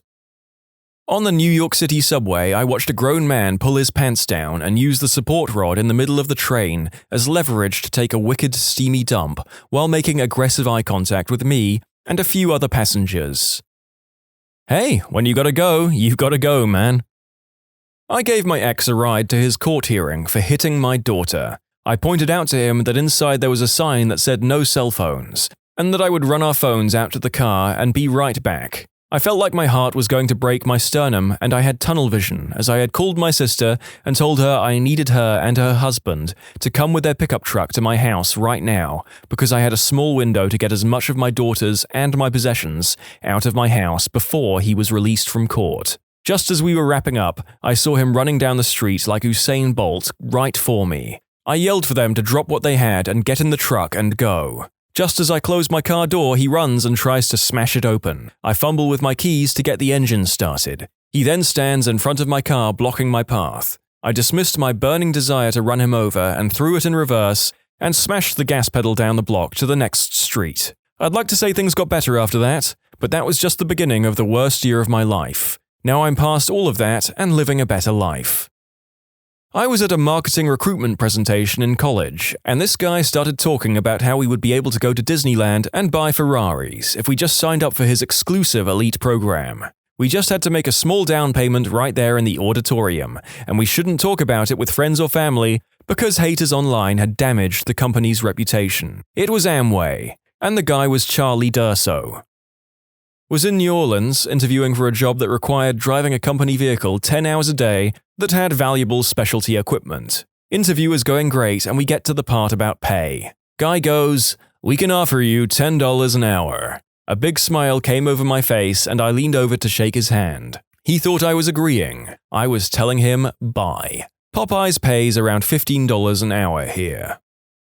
My mum was content living with bedbugs, a creepy 50-year-old man who might pay our bills, as well as his kids and our cousins, all in a crappy mobile home that she hadn't been making payments on. It was in such bad shape, it wasn't even worth repossessing. I could never have any time to myself. I was always surrounded by bratty kids while constantly scratching at the bite marks the bugs had left. I'd go to bed at night wearing sweats with socks on hot nights just to try and keep the damn bugs off me. It didn't work. When I was around 14, I went to go live with my grandma. Of course, that made me a backstabber in the eyes of my mum, but she's not relevant in my life anymore.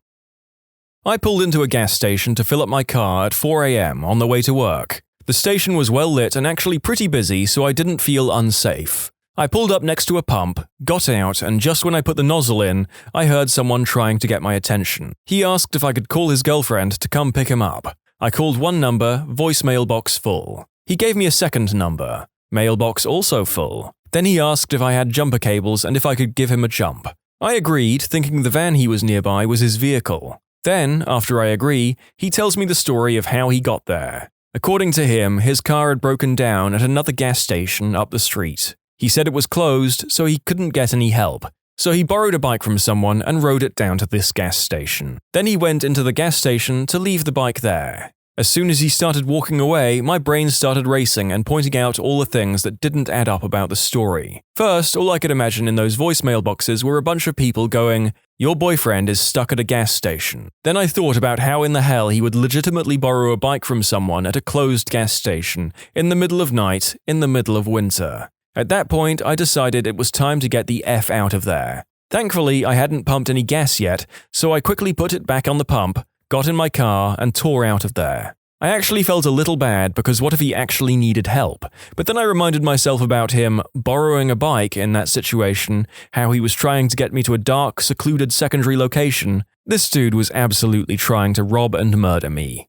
I was visiting London and just got out of a sports bar by myself at 3 a.m, drunk as crap. I decide to walk from the bar, near Leicester Square, to my hotel, near King's Cross, despite not knowing exactly where I am or how to get to the hotel. I start walking in a direction, and within a minute I'm walking down a rather wide shopping street when I see two bald guys coming the other way, both pretty much built brick crap houses, and looking like they want to start crap. They hadn't spotted me yet, but one guy suddenly walks to the side of the street and just flat out punches the steel grate in the front of a shop entrance as hard as he can. I pretty much did a straight 180, double-timed it back to the bar, and asked the nice bouncers to get me a cab. Cab drops me off right in front of the hotel, and I go to bed without getting the crap kicked out of me first. Although it's entirely reasonable that those large, shaven-headed gentlemen were simply steel-grate integrity enthusiasts, I don't blame you for noping the heck on out of there. I go to school in Poughkeepsie. One time my friends and I were walking along some train tracks by the river on a foggy night. Not smart. We could barely see 5 feet ahead, but we weren't afraid because it was a popular hangout spot. All of a sudden, we hear a loud barking and a flipping crackhead lunges out of the fog at us, barking like a dog. The fog around him cleared up and we could see more druggies lying under some leaves by the side of the tracks, watching us and laughing. Never ran so fast or came so close to crapping my pants in my life. When my now ex-husband called me to tell me the reason he was late for dinner was because he was arrested for pleasuring himself in public, I got out. I'm too old for that crap. My husband came home from a business trip early yesterday and failed to mention it to me. I heard someone jiggling the doorknob and sprinted out the back door. Not getting murdered in my own house. This was like 5 years ago. I was 24 years old, got way too drunk at my local bar, and ended up going back to this guy's apartment. It was decorated by someone's grandmother for sure. There were candelabras everywhere. He lit all of them. Then he sat me on the couch and proceeded to go through all of these old family photo albums, specifically looking at pictures of his siblings and cousins as children. No joke, he was getting so hard that I could see the album start moving up and down. Then he asked me if I had any pictures of when I was a child or my siblings when they were children. Never sobered up so fast and booked it right the F out of there. Because I get replies about drunk driving, this was NYC. I walked 16 blocks through East Harlem and never felt so safe in my life. Oh boy, I have another one. My ex-best friend convinced me to go to a concert with her. I told her I couldn't because I had a long drive the next morning and I didn't want to waste gas or go to bed too late, and she said it was fine. She would drive and would get me home right after the concert. Went to the concert, it was fine. I was ready to go home, but she told me she really wanted to go to an after-party with the band because her crush would be there. I agreed because she really wanted to get with this guy and the chances of it happening seemed high, and I wanted her to be happy. Turns out the after-party was at a decent hotel. Underage kids were straight up walking in with handles of alcohol, and it was really obvious what was going on. The receptionist was eyeing everyone, but nobody gave a frick. My friend and I got to the room. We were the only girls there. Around 40 drunk college guys and 2 girls both under 110 pounds. I'd never experienced being looked at like a juicy steak until that moment. I told her we had to go, but she was hell-bent on staying with her crush. I couldn't convince her, so I called my mum, the most awkward phone conversation of my life, and had her pick me up. Turns out the receptionist called the cops soon after I left, and the party got broken up. I think some people got charged. Last week, I was visiting Los Angeles with my 22-year-old daughter. I had to fill the tank of the rental car. I googled the cheapest gas and waited in line. There was a scummy homeless man yelling, clearly mentally ill. When we got to the pump was broken. You know, when you fill 10 cents of gas and it stops. It took me a full minute to get $1 of gas when the homeless man came up to us. He was yelling, "Now this is a nice car." I grabbed the pump from my daughter and said, "Hit the road!" And we drove off. Funny thing is, my daughter wasn't scared because she was listening to what the man was yelling about. Apparently, the homeless man was being harassed by another driver. The other driver told him not to touch his car. The car was a piece of crap, and the homeless man was making fun of him like, "Oh, don't touch his car. Your car is a piece of crap." That's when he came to our car. "Now this is a nice car. I won't touch this one, but yours is a piece of crap, you butthole." So it ended up being pretty funny. I panicked for nothing. You may have already worked this out, but the narrator had to tone down this individual's language quite a bit so that this video wouldn't get demonetized. I told this once before, but when I was about 8 years old, I was in the car with my parents. They were arguing, which they did a lot, but being trapped in that metal box with them, both of them screaming back and forth, became too much. We stopped at a red light and I unbuckled my seatbelt and got out of the car and started running. My mum, who was in the passenger's seat, ran out after me, and after he pulled over the car, my dad did as well. They caught up to me and their attitudes completely changed. They promised they wouldn't fight again, a promise they broke time and time again until their divorce, but they never did it again in the car. I was at a baseball card convention when news of the incel van attack in Toronto broke. It was a slow afternoon, so a group of us dealers gathered around the lobby TVs to watch, and the other guys started defending him. If he had been an Islamo-terrorist, the frickin' media would have kept that crap under wraps. And, "What do you think's gonna happen when women only go for jerks?" Then the egghead in our group argued that those with less access to women suffer just as much as those with low incomes, and that we should re-educate women to find those men with low sexual market value attractive. I did not want to find out what he meant by re-educate, so I packed up my cards and left. Yes, the women are the problem, not the murderer. Thank God these guys aren't reproducing. Happened a few hours ago. Was in the park with my younger brother just playing football, having a nice time. Suddenly, I see a man looking over in our direction. However, I can't be too sure because I don't have my glasses and I don't want to scare myself for no reason. He's carrying an orange bag, so it's easy to see him. I ignore him and brother and I start walking around randomly. Not following the path, backtracking, just not walking logically, if that makes sense. Kicking the ball to each other. The last time I went to this park on the 1st, a man of the same build and ethnicity followed me, so I felt myself getting paranoid. This man kept his distance, but for instance, we went into the basketball area and he would come to the entrance and lean against the grate, just watching us. He could go behind the trees, it wasn't clear he knew his way around the park, and follow us, which I wouldn't notice if it wasn't for his bag. I wanted to confront him, but I was with my younger brother and didn't want to cause trouble. I wasn't really scared, but more angry and frustrated. The man suddenly starts getting braver and walking faster towards us, so we decide to quickly run home, even though we were only out for 15 minutes. I was at home working on a gate outside. I heard my neighbor shoot off some rounds, so I went to a spot I'd be able to overlook the pond and see if they were getting any of the geese. Then 3 shots came through the bushes right towards my house, roughly 100 feet or so away from me, not towards the pond. So I was like, okay, they're being an idiot. Time to GTFO. I go back to working on the gate about 300 to 400 feet from where I was when I was being stupid and nosy, even though they should not have been firing towards a house. Then a fricking bullet cracked as it went less than 5 feet past my head. Yep, that's when I said, frick this, hid behind a huge-ass tree and called the cops, and waited 45 minutes for them to show up.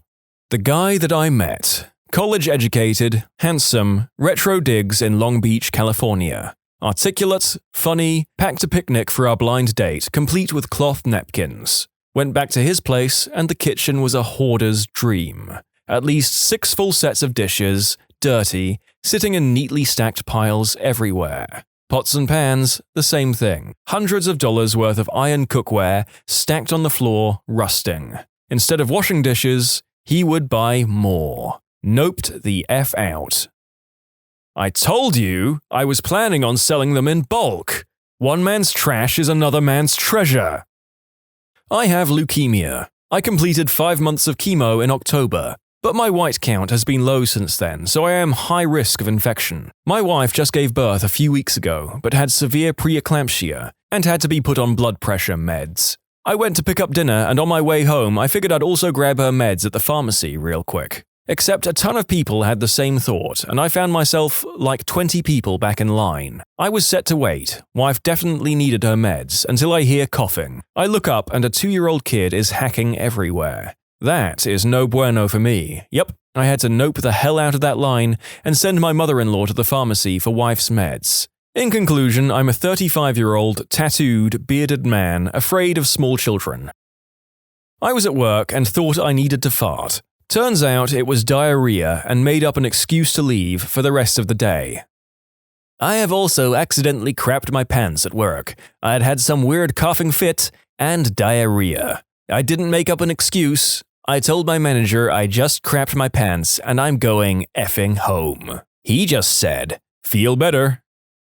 When I first moved to where I'm living now, it's across the river from a college town/city with a main street that is littered with restaurants and bars. So one night, a couple of friends and I went out and decided to bar hop. Nothing crazy, just wanted to check out the different places. Walked into one hole-in-the-wall joint with only a handful of people in there. Everybody's head turned and looked at us like we were from another planet. Weird vibe immediately. Asking how we're doing and what he can get us.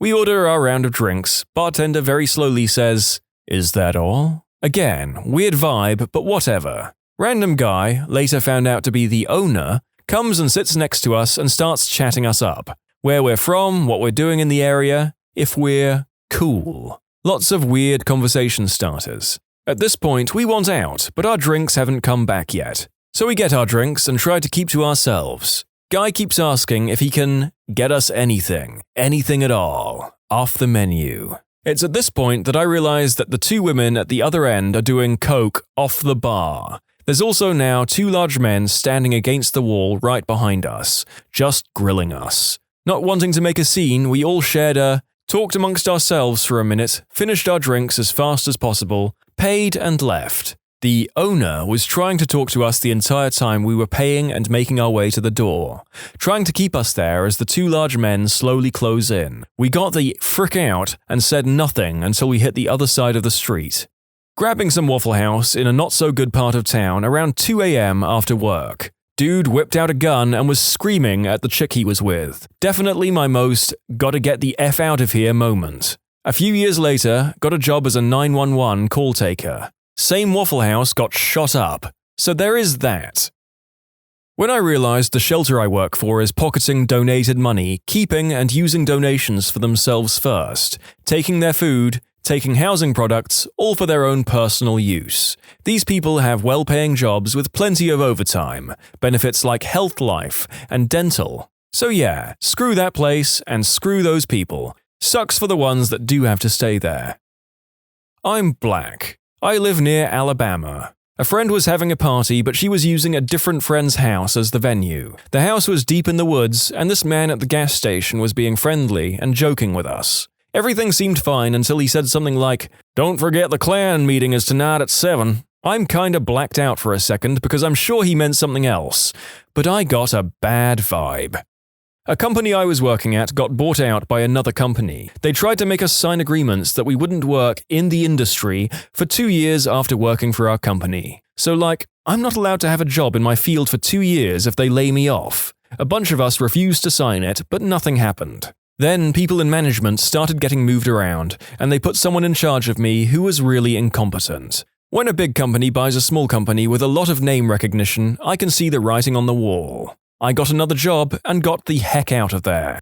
To anyone who has ordered a mail order bride, what was it like and what happened?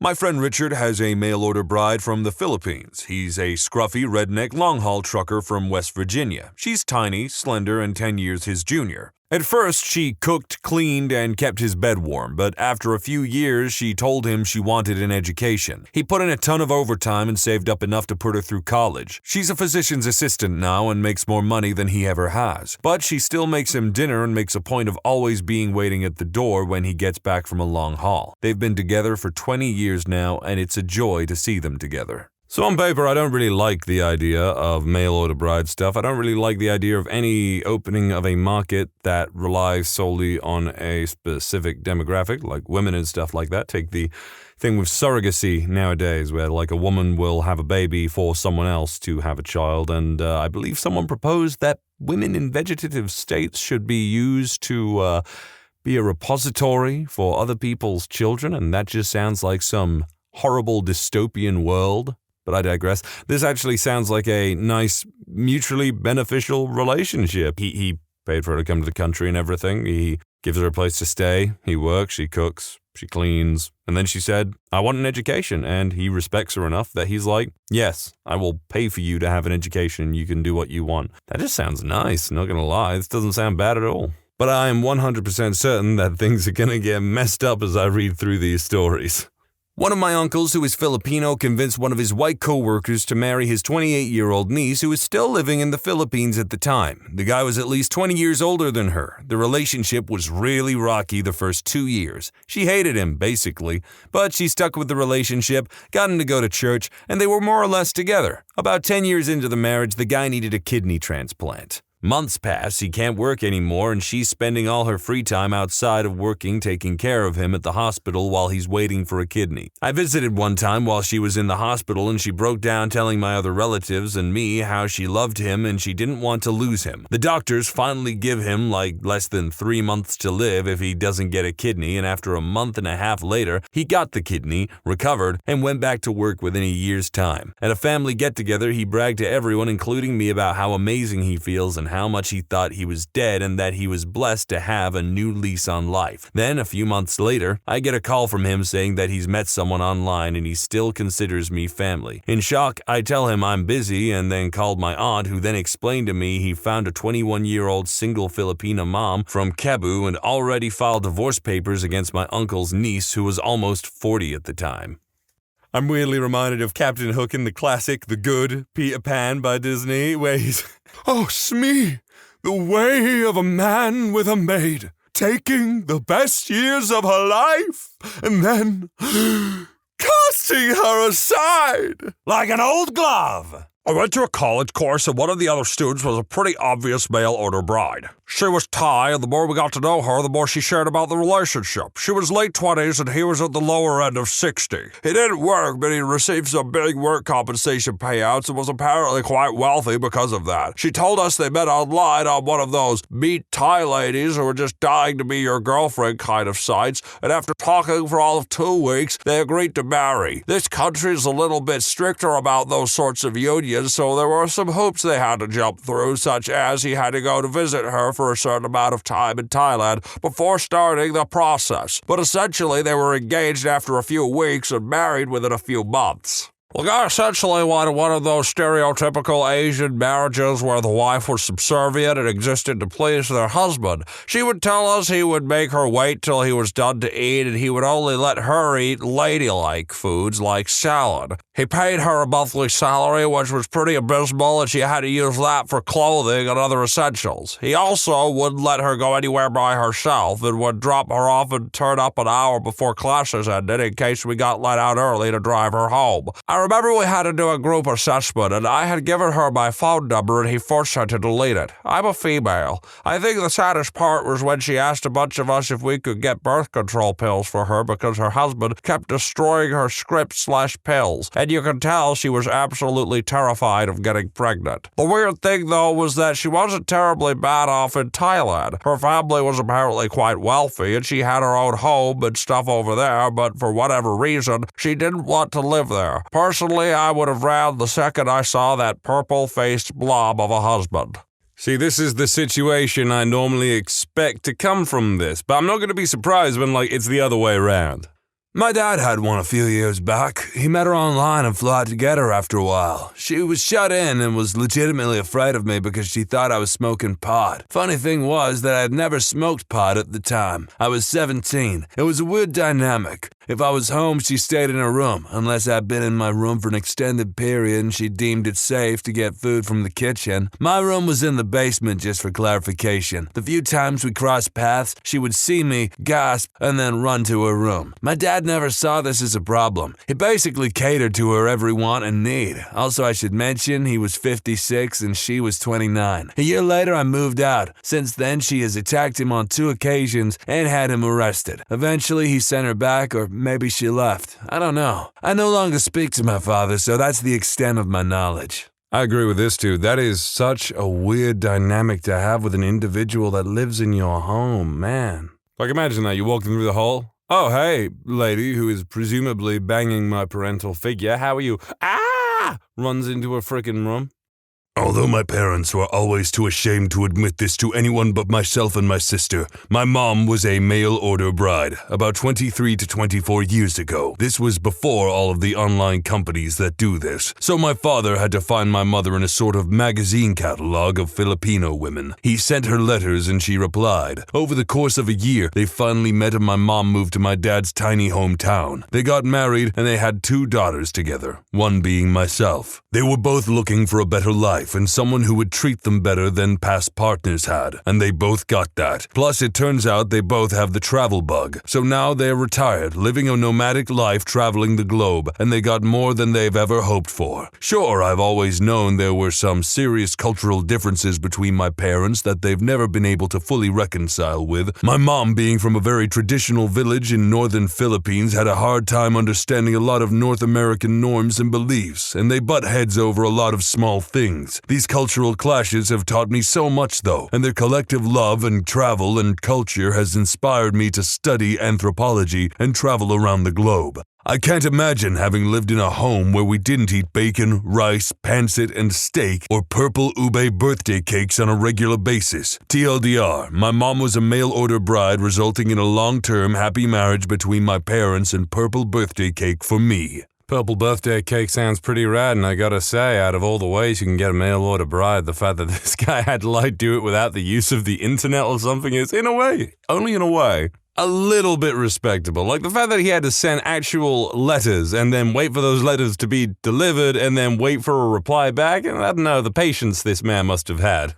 I know a guy who married a Russian gal, supposedly not quite mail order, but someone he'd known online for years and spent time with several times over the years. He had learned Russian fairly fluently as well. Her actually gaining citizenship required a number of interviews over something like 2 to 3 years to establish legitimacy and so on. During the very last interview, where she would have finally been rubber stamped in, she admitted to cheating on him. During the interview, deal over. He withdrew support from her and told her to take a hike. Last he heard, she had fled the state before immigration could deport her and now was just another illegal immigrant in the U.S. Strange thing was she had a young kid, not his, that would have definitely been born during the time they were supposedly involved long distance. Sounds like he should have seen this coming. He was definitely heartbroken about the kid though, treated him like his own anyway. All she had to do was shut up for just 1 more hour, let the paperwork get finished, then ditch him and she'd have gotten off completely free and legal. Man, why would she do that? Like, you know, the land of milk and honey is right there before you, Russian lady, and you just threw it all away by admitting it. I mean, maybe on some level the guilt was there? I don't know. I'm curious why she gave up the ghost. I used to work retail with a Filipino woman who was a mail-order bride. She was a tiny little thing around 35 years old, and her husband was a very large, stocky white man around 50 to 55. I thought it was very weird when she first told me, but when I met him and saw them together, it actually seemed like a nice fit. He was always coming into the store to bring her lunch or to buy her things and pick her up from work on his motor scooter. It was pretty cute watching them ride it together. It seemed like he really enjoyed spoiling her, and when she talked about him, she seemed very much in love with him. It didn't appear that he was particularly wealthy or anything, but he treated her very well and they seemed very happy. Just before I left that shop, she had just became pregnant with their first child. I guess it's one of those things. Who would I be to judge someone for how they meet the woman that they love if they're genuinely happy together? I mean, I think one of the most popular ways to meet women nowadays is Tinder, which is kind of depressing, but I guess that's the way things are with people being less and less sociable nowadays. I have been married to what some might call a mail-order bride for almost a year now, but first let me correct a few common misconceptions about how it works now. in the USA at least. First, you can no longer just get a catalog and pick a woman out of it and pay to have her sent to you. 20 plus years ago, maybe, but not anymore. In order for her to get a K-1 fiancé visa, you must have met her in person at least once and provided substantial evidence of a meaningful relationship, such as pictures with both of you, email, phone, chat logs, or other documents such as travel records showing you were both in the same place at the same time. You can apply for an exception to this on cultural grounds if both you and her are part of cultures that regularly practice arranged marriages. Second, she still has to go through all of the procedures involved in getting a permanent immigration visa. That means background checks, medical checks, which can usually only be performed at a very short list of places who naturally charge a lot. Tons of documents from both parties and an interview in person at her country's U.S. embassy, or sometimes at a consulate, which might be a really long way for her to go if she doesn't live in her country's capital city. Third, if you meet her through a service legally known as an international marriage broker or IMB, designed specifically to match Americans with foreigners looking to marry and immigrate, you have to get a background check done on yourself, and that information is then given to her as soon as you start talking. This information includes things such as your criminal record, especially any history of domestic violence, your marital and family history, number of previous wives, divorcees, number of children, and personal information, age, full name, legal name, etc. All that said, I went on a tour of Thailand as a combination vacation and to meet some of the women on one of these sites. I was 34 at the time, and the next youngest man who was there at the same time as me was 48. And I'm pretty sure all of them, 8 others, had been married before at least once. As for the women, some just seemed like they wanted money or free food and drinks. Others seemed like they just found foreigners more attractive but had no interest in leaving their country. And very, very few seemed like they might be honestly interested in me and in moving to America eventually. Most of them I couldn't even have a conversation with since they didn't speak enough English. I consider myself lucky to have found the woman who I ended up marrying, since she was both one of the honest ones and she had a university degree in English. I kept in touch with her daily over internet chat and video chat, and I flew back to see her 3 additional times before the 5th and final time when I flew over there with my family and she flew back with us. We had a traditional Thai engagement ceremony while my family was there, and we had a small courthouse wedding a month after we got back to America. Our first anniversary is next month, and right now she's going to an American community college to try for an associate's degree here while cooking me delicious Thai food all the time. So I'd say it's going great so far. We've had a few arguments and fights, like I assume most newlywed married couples do, especially ones that didn't live together before marriage. But I'd do it all again in a heartbeat. See, that's the interesting part about reading all these Reddit stories and everything. It's interesting to learn about these processes. Like, obviously, this has its upsides, its downsides, and whatnot. I guess good for the guy. He's celebrating his first wedding anniversary. Like I said, I'm just a bit mixed on, like, the whole, like, morality of mail-order brides, I guess. But quite a few of these seem to have worked out quite well. My sister's father has a mail-order bride from China. She was a divorcee with a 17-year-old son. I only got to meet her once, but she was really nice and cooked the most amazing food. Last year, my sister's dad finally started taking Chinese language classes as a surprise and found out that her cute nickname for him was Fat American. Don't even ask me the logic of, like, why I pick the voices I do for these stories, because there's no logic to it. I just come out with one and then I dedicate myself to it. It's pretty much just for the sake of variation. My uncle is married to a wonderful Filipino mail-order bride. He's a socially awkward Aspie. She's warm, gregarious, and funny. They've been together probably 18 years and have a great, well-adjusted kid. As a teen, I thought it was such a weird relationship. I imagined for her that it was very shallow and lacking in fulfillment. Now I can see that they both get a better life. Her financial situation improved as well as that of her family back home. She has a beautiful child and she married into a pretty nice family. For my uncle's part, he has a wife and daughter who care about him and help him navigate the world.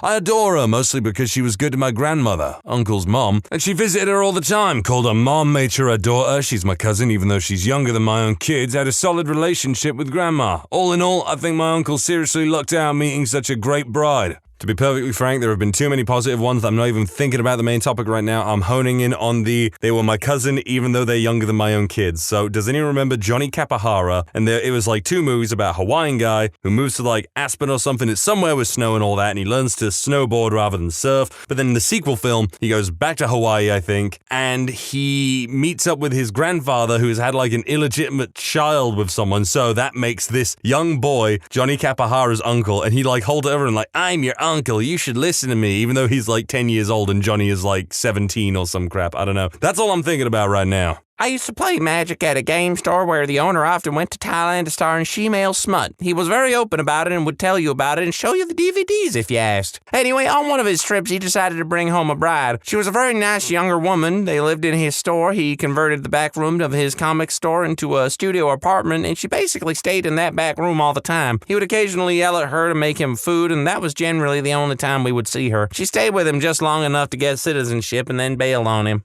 Ungrateful wet. No, that's good for her, to be honest. This guy sounds like a pig. What I'm more curious about is if he had a penchant for, the best of both worlds, I guess you could put it. Well, what was she packing?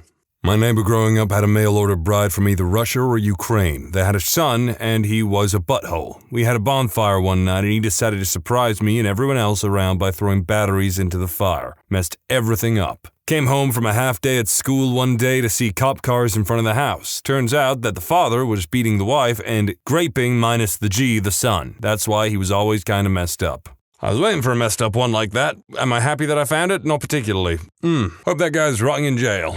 Okay, this gets a little crazy. Everybody knew my neighbor was gay. It was a fact and never questioned. Let's call him Terry. Terry was about 45 and lived alone in his inherited mother's house. That was 4 doors down from us. He kept himself to himself and seemed pleasant. One day, we were surprised to see a Taiwanese woman about half his age had moved in. Let's call her June. June didn't speak much English and loved gardening. Over the next few months, our neighbor's house was slowly transformed into a mini botanical garden with a small fountain, new fences, and the start of a new driveway. One day, out of the blue, I heard a loud bang at my mother's front door. I was about 17 at the time, visiting from college. I opened the door to find June stood on the pavement throwing poo at my mother's windows. Yes, actual poo. I shouted at her, "What are you doing, madam?" To which she ignored me and stormed back to her house. Now, this was back in early 2003, so after telling my mother what had happened, we took the good old British route of cleaning it up and not causing trouble. The poo was hard and not an issue to remove from the window frames, front lawn, and fence. We thought that was it and laughed it off. Big mistake. The next time I visited my mother, I noticed that there was more poo on my mother's front lawn and the lawn of our elderly next-door neighbor. Confused but incensed, I stormed round to Terry's house with my bag still in hand and banged loudly on the front door. Terry answered with a surprised look on his face, shaking. I shouted at him, "Tell your wife to stop throwing poo at my mother's house, you weirdo," and marched back home. A few days passed and my mum was pleased to report no issue.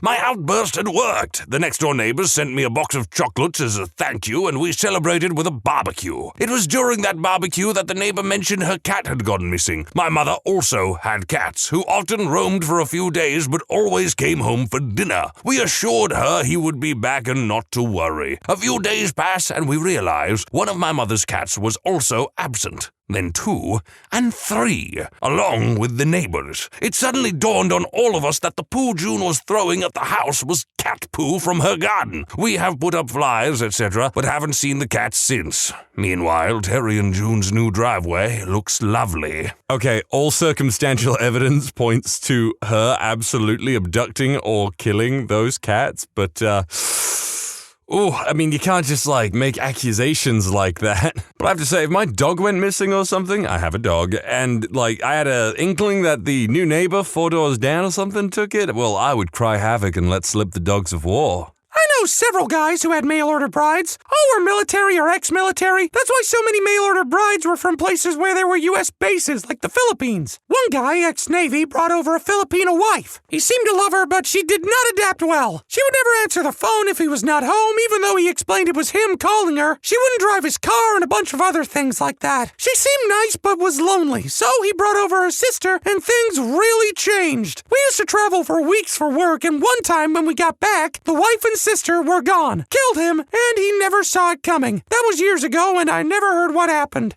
Absolutely not surprised. But, okay, so I've actually been saving this, so here's the thing.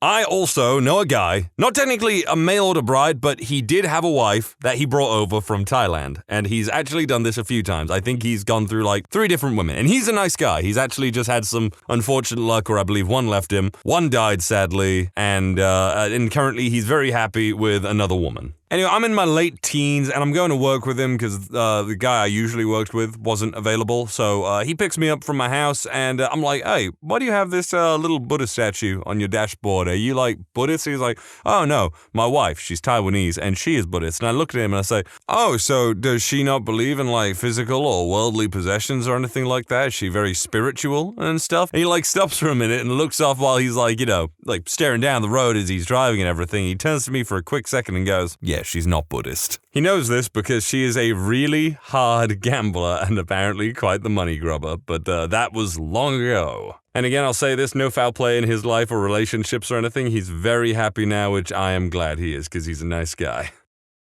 Where were you when 9/11 happened? In the forest, camping, no radio, no phone. I came back to civilization 5 days later. Everyone had processed what happened, as much as you would expect. I had not even heard about it, so I was out of sync with the world. Strange times.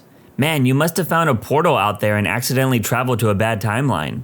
There's a really good podcast called 9/12, which is all about how we as a society reacted to 9/11.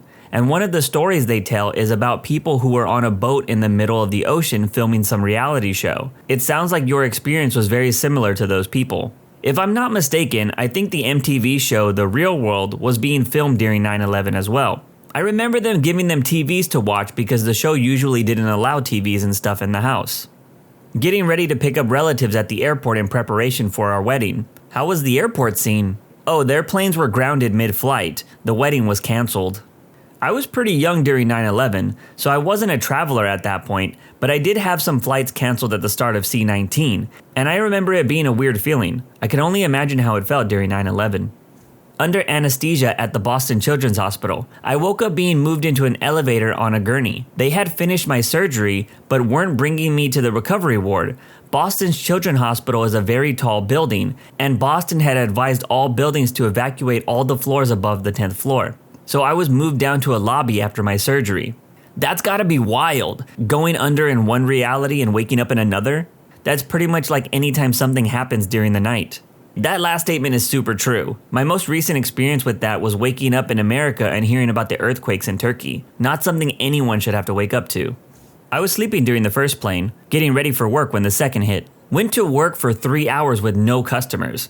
Called the boss, he said close, and went home. Watched CNN and tried to convince my mom that I wasn't about to get drafted. Same, but in high school. Sleeping for the first plane, when waking up to my parents being like, what is going on?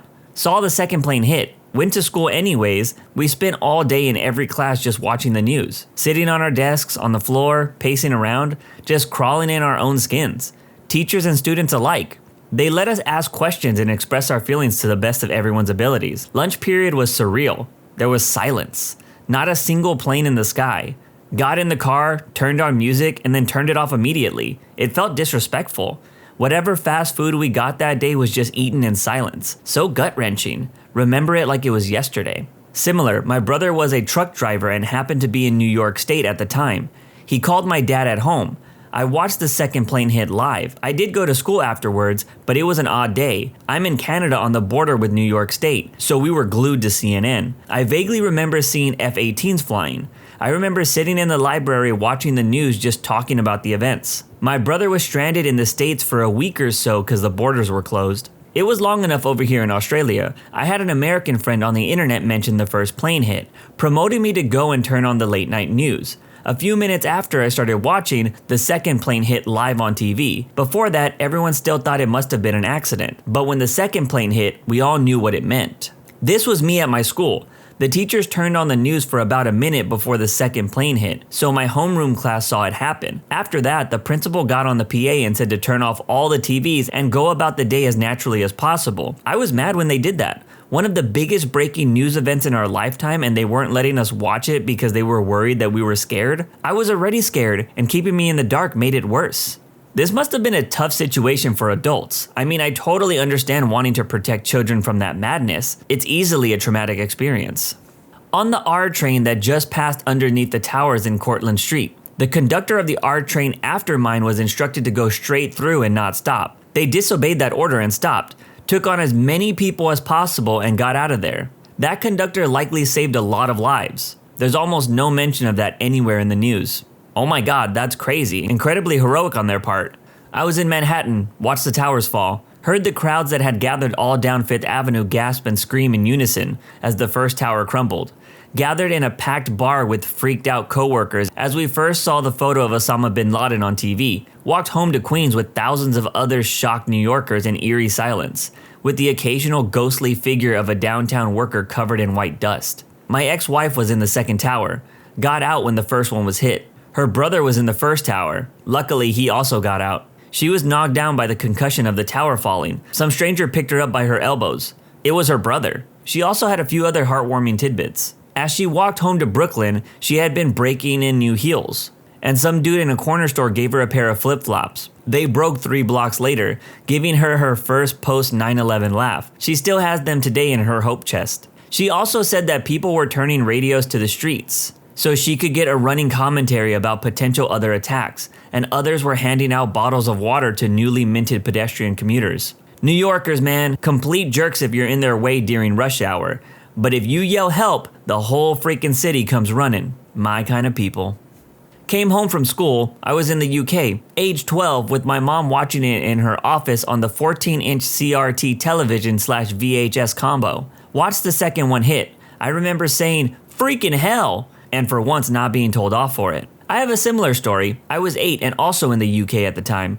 I used to go to a friend's house after school and get picked up by my mom after she finished work. I distinctly remember getting in trouble for calling the pilot a silly bastard for flying the plane into a building. I don't think anyone understood the magnitude of the situation at that point. Yeah, that's what I thought when the first plane hit. Some stupid idiot approaching the airport far too low. Then, oh god, this is deliberate, when the second plane hit. Then we got the news of the other planes and I was like, is the US being invaded? I was at home on the other side of the world trying to watch cartoons and being annoyed why I couldn't. I was 8 at the time. Same, 8-year-old Australian here, was totally mad that Pokemon wasn't on that morning. My parents had to sit me down and talk me through the tragedy that had just happened. I remember feeling sad, but also a little mad about missing Pokemon. I was in my mid-20s at the time and on the internet, when a friend in the US told me about the first plane impact. I turned on the late-night CNN feed. Channel 7 used to run it instead of infomercials. I don't remember for sure, but I think it was about 1 a.m. Melbourne time. I woke up my wife and told her I had just saw the start of World War III, and she said, huh? What? I'll just read about it in the morning, and went back to sleep. The next morning, she woke up and said, holy crap, you were serious? That's how I feel when anyone tells me anything while I'm half asleep. I was at the World Trade Center on 9/11 because I worked across the street. I was at the base of the South Tower when I saw the second plane go into the building, and I ran away toward the South Street seaport. It had a huge impact on my life and still does, but I met the love of my life because of it, and now we have a son. I was thinking about it today because New York Magazine did a profile on us on Valentine's Day of 2002 and called it Love After 9/11. There was a lot of coverage after 9/11 on how many surviving firefighters ended up leaving their wives for the widows of their dead colleagues in the years after. Basically, they would be consoling the widows and form a bond over their shared grief. Strange effects of a terrible day. Trauma bonding is a real thing. If you've never heard of it, look it up. I was in the restaurant business at the time. Woke up to start getting ready to go to wine tasting at Windows of the World at 1 p.m., top floor of the North Tower. Then I turned on the TV. I had taken the evening class about 6 months earlier. If you worked at WOW, I'm sorry for the loss of your coworkers. Heather was a really amazing pastry chef. Wow, this imparts a strange feeling. For you to know and share the name of someone who passed away as the result of the attacks, it immediately humanizes it and makes it more personal instead of a thing that happened. Third day of high school in Long Island. Every TV was turned on around 8:50 a.m. My 4th period global teacher ran out of the class when the first tower fell. My sequential 2 math teacher still gave us a quiz that day. Kid behind me was crying the whole time. His parents worked at the World Trade Center. Never saw him again the following day. That next day, they sent the freshman class on a retreat to meet their fellow classmates, as we previously planned. It was quiet the whole time. In case anyone was curious, I don't remember the kid's name, and I'm pretty sure he lost both parents that day and already knew that they were gone. And he had told the math teacher, who was Mrs. Clean. So yes, she gave us the quiz and him with the possible knowledge of his parents being gone. My high school locked down, and they wouldn't tell us what happened until later in the day. It sucked because it made the whole day strange. Mine also locked down. I was 1 week into the 10th grade studying for my math class. That teacher said, "F that, this is history," and wheeled in a TV to the center of the board and turned it on. I stayed in that class for the next 3 periods. I often squatted in his room with some other people. Until I got picked up, he still goes down as my favorite teacher.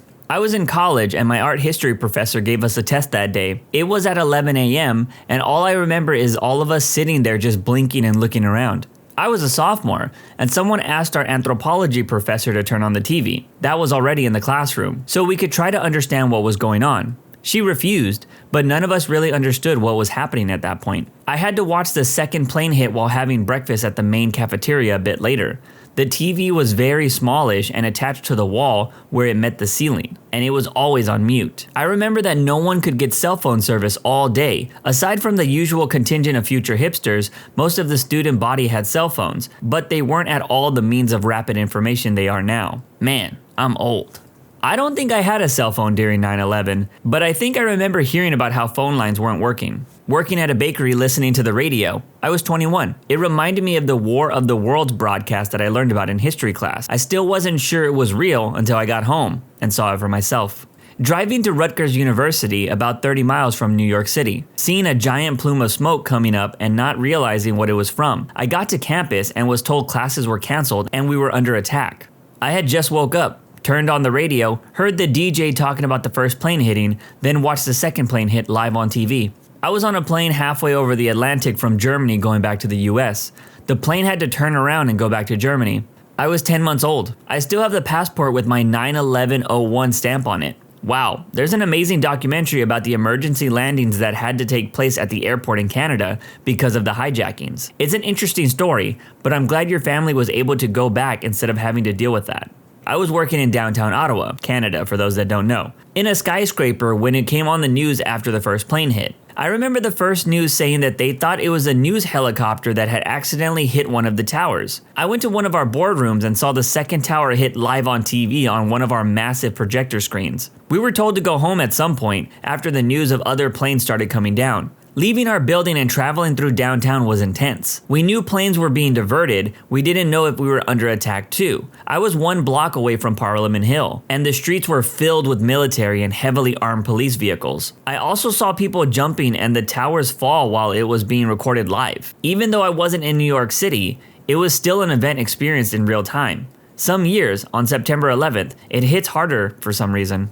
I was in the 5th grade, 5th floor math class looking out the window like usual at the Manhattan skyline from our school in Queens. We didn't see the first plane hit, but we did see the smoke and we pointed it out to our teacher and said that must be some kind of fire. I remember thinking, how the heck were the firemen going to spray water all the way to the top? Teacher next door came in and told our math teacher to turn on the radio. When the second plane hit, the radio went off, and soon after we were all called to the lunchroom. Some of the kids' names were called, and they were pulled to go to the principal's office afterwards. I found out that their parents had worked in the towers. It was very surreal not knowing what was going on and the teachers all huddling together whispering amongst themselves. After a few hours, they let us go home, and I ran home across the street and made it to the 5th floor apartment asking my mom what was going on, and if I could go to the roof and look at the skyline. I went up there by myself and it was the weirdest view I'd ever seen. The towers weren't there anymore. I stayed there for what felt like the rest of the day just looking at the smoke and fighter jets flying above me towards Manhattan. School days for the next few months were weird. We were like in this limbo where all we had to do was have positive talks about America and make "United we stand, divided we fall" posters to hang around town. But there was always an underlying feeling of hurt and sadness. Those were some strange days. At the exact moment, sleeping. I was in California, so I was still asleep at the time. I was in college and I overslept that day. Woke up and was in a rush to get to my first class. My roommate at the time was trying to show me something on TV that morning, but I was in so much of a rush I didn't pay attention to him and left for class. In the car, I had a CD playing. If I had the radio on, I probably would have heard it there. When I got to school, the parking lot was usually full, and running late meant you wouldn't be able to find a parking spot. But it was almost empty, and I was able to get a parking spot right up in front of the school. I should have known something was off, but I was just happy to be getting a good parking spot. I rushed to class, and when I got there, this class that usually had 50 students normally had about a half dozen people there. I said, "What's going on? Where is everybody?" That's when I finally found out what happened. The internet was a thing, and some people did have cell phones, but there wasn't constant communication like there is now, so I was able to go the whole morning without knowing. I was also in college and late for class that day, but still living at home. Flicked on the light bulb and it burned out. Went downstairs to get a new one and said, "Hey mom, the light burned out." And she said, "This is honestly the worst thing I've ever seen or heard." I was like, "Don't worry, I'm changing it now." 10 minutes later, idiot me figured out what she meant. She had saw the second plane hit. I remember for years waiting for things to settle down and get back to normal, and it just never did. So this is a genuine question. I was born in 2002 and always hear about people saying things never got back to normal after 9/11. But what changed? I realize airport security is very different now, but beyond that, I've never been able to grasp what people were talking about. Was it similar to the pandemic where it was just a fundamental culture shift that can't really be articulated, or was it something more tangible than that? Well, this is my opinion as a Gen Xer, 1967. There was this aura of invincibility. The US takes the fight to you, and no one ever came to our house and picked a fight with America. The closest thing was Pearl Harbor, and you saw how things turned out for Japan. So don't even think about it. In that one act, America was no longer invincible. Also, it wasn't a country who did it, but a group of secret extremists. We were attacked by a ghost. The US was vulnerable to a ragtag group of misfits. What if a country with resources wanted to do us harm? We're screwed. This sense of and projection of invincibility has never returned.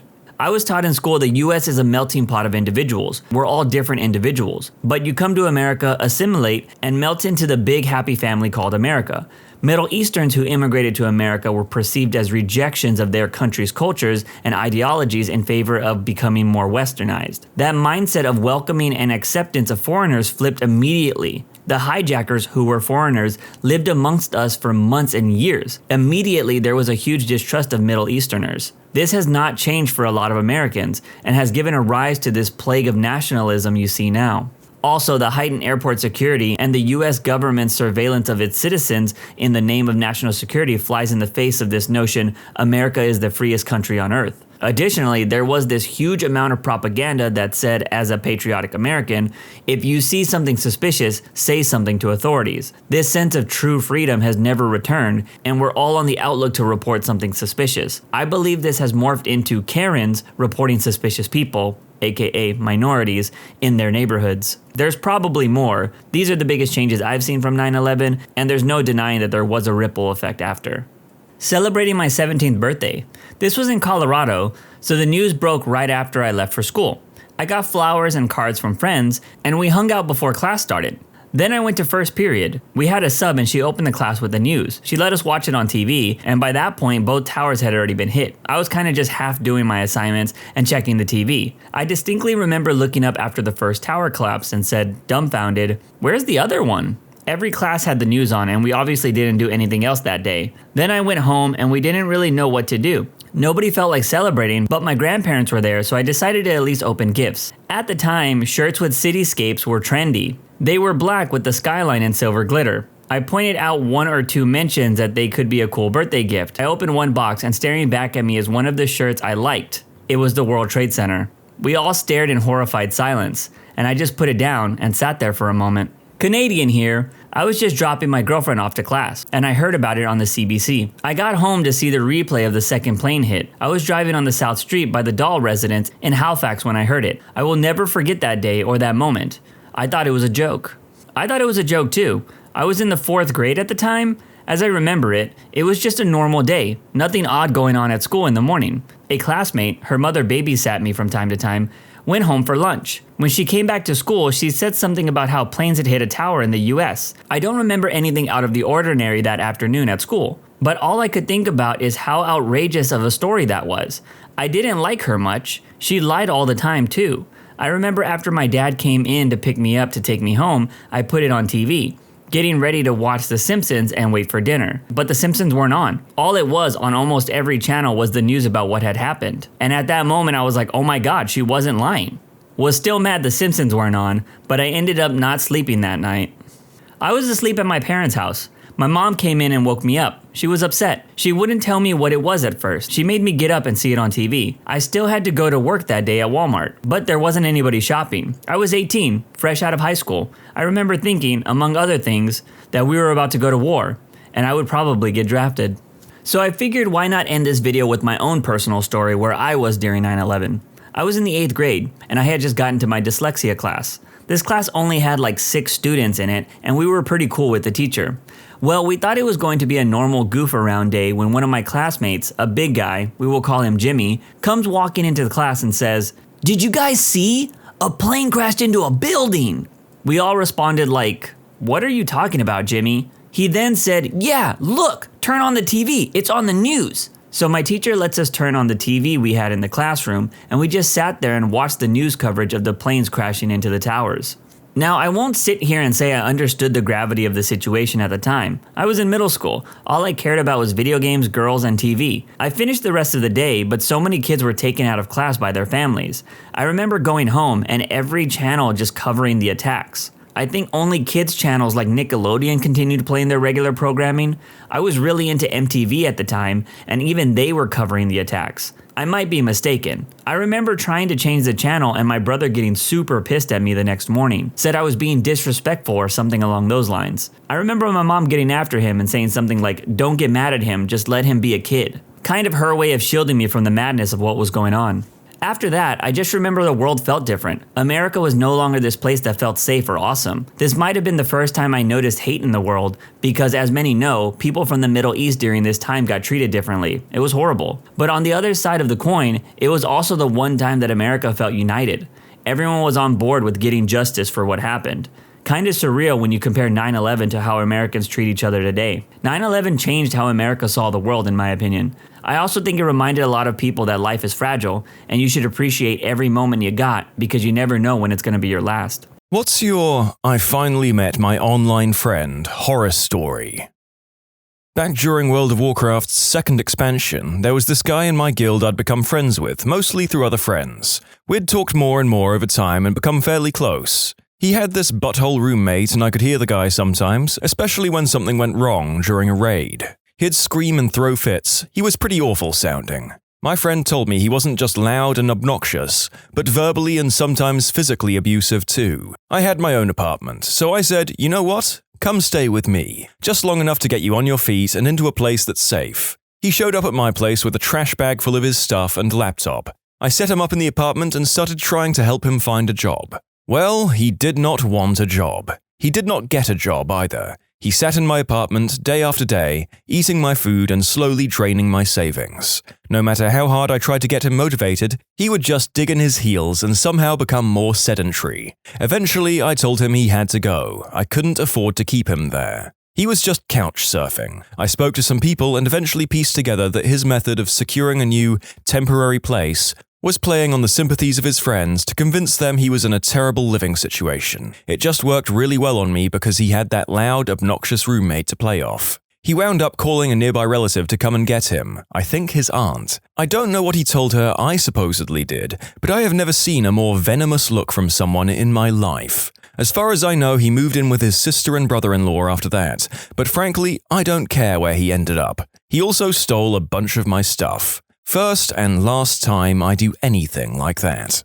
Met this dude on EverQuest and we played some games together ever since. Been a part of the same guild, help each other out on mobile games, and have conversations about life in general. It isn't him that's the horror story. It was his mum. So one day, I think we were playing World of Warcraft at the time, I log on to do some quests. Suddenly, his user comes on and asks to chat by video. We've done this before and there's no problem, but after I click to start the video chat, there's his mum butt naked on the screen. She asks me to watch her pleasure herself and I'm like, "No lady, this is awkward as F." And I log off for a few days. I get an email from my friend. He wants to know why I haven't shown up for quests or anything. So I tell him what happened and he's seriously like, WTF. Turns out his mum had been doing this to a lot of his online buddies and eventually goes to prison for committing the unspeakable act with a minor or two. Buddy's still doing great though, wife and kids, plus we still play the occasional game together. I never actually met the guy but spoke to him on the phone. We'd met on MySpace when I was in college and exchanged email addresses when we realized we lived in the same town.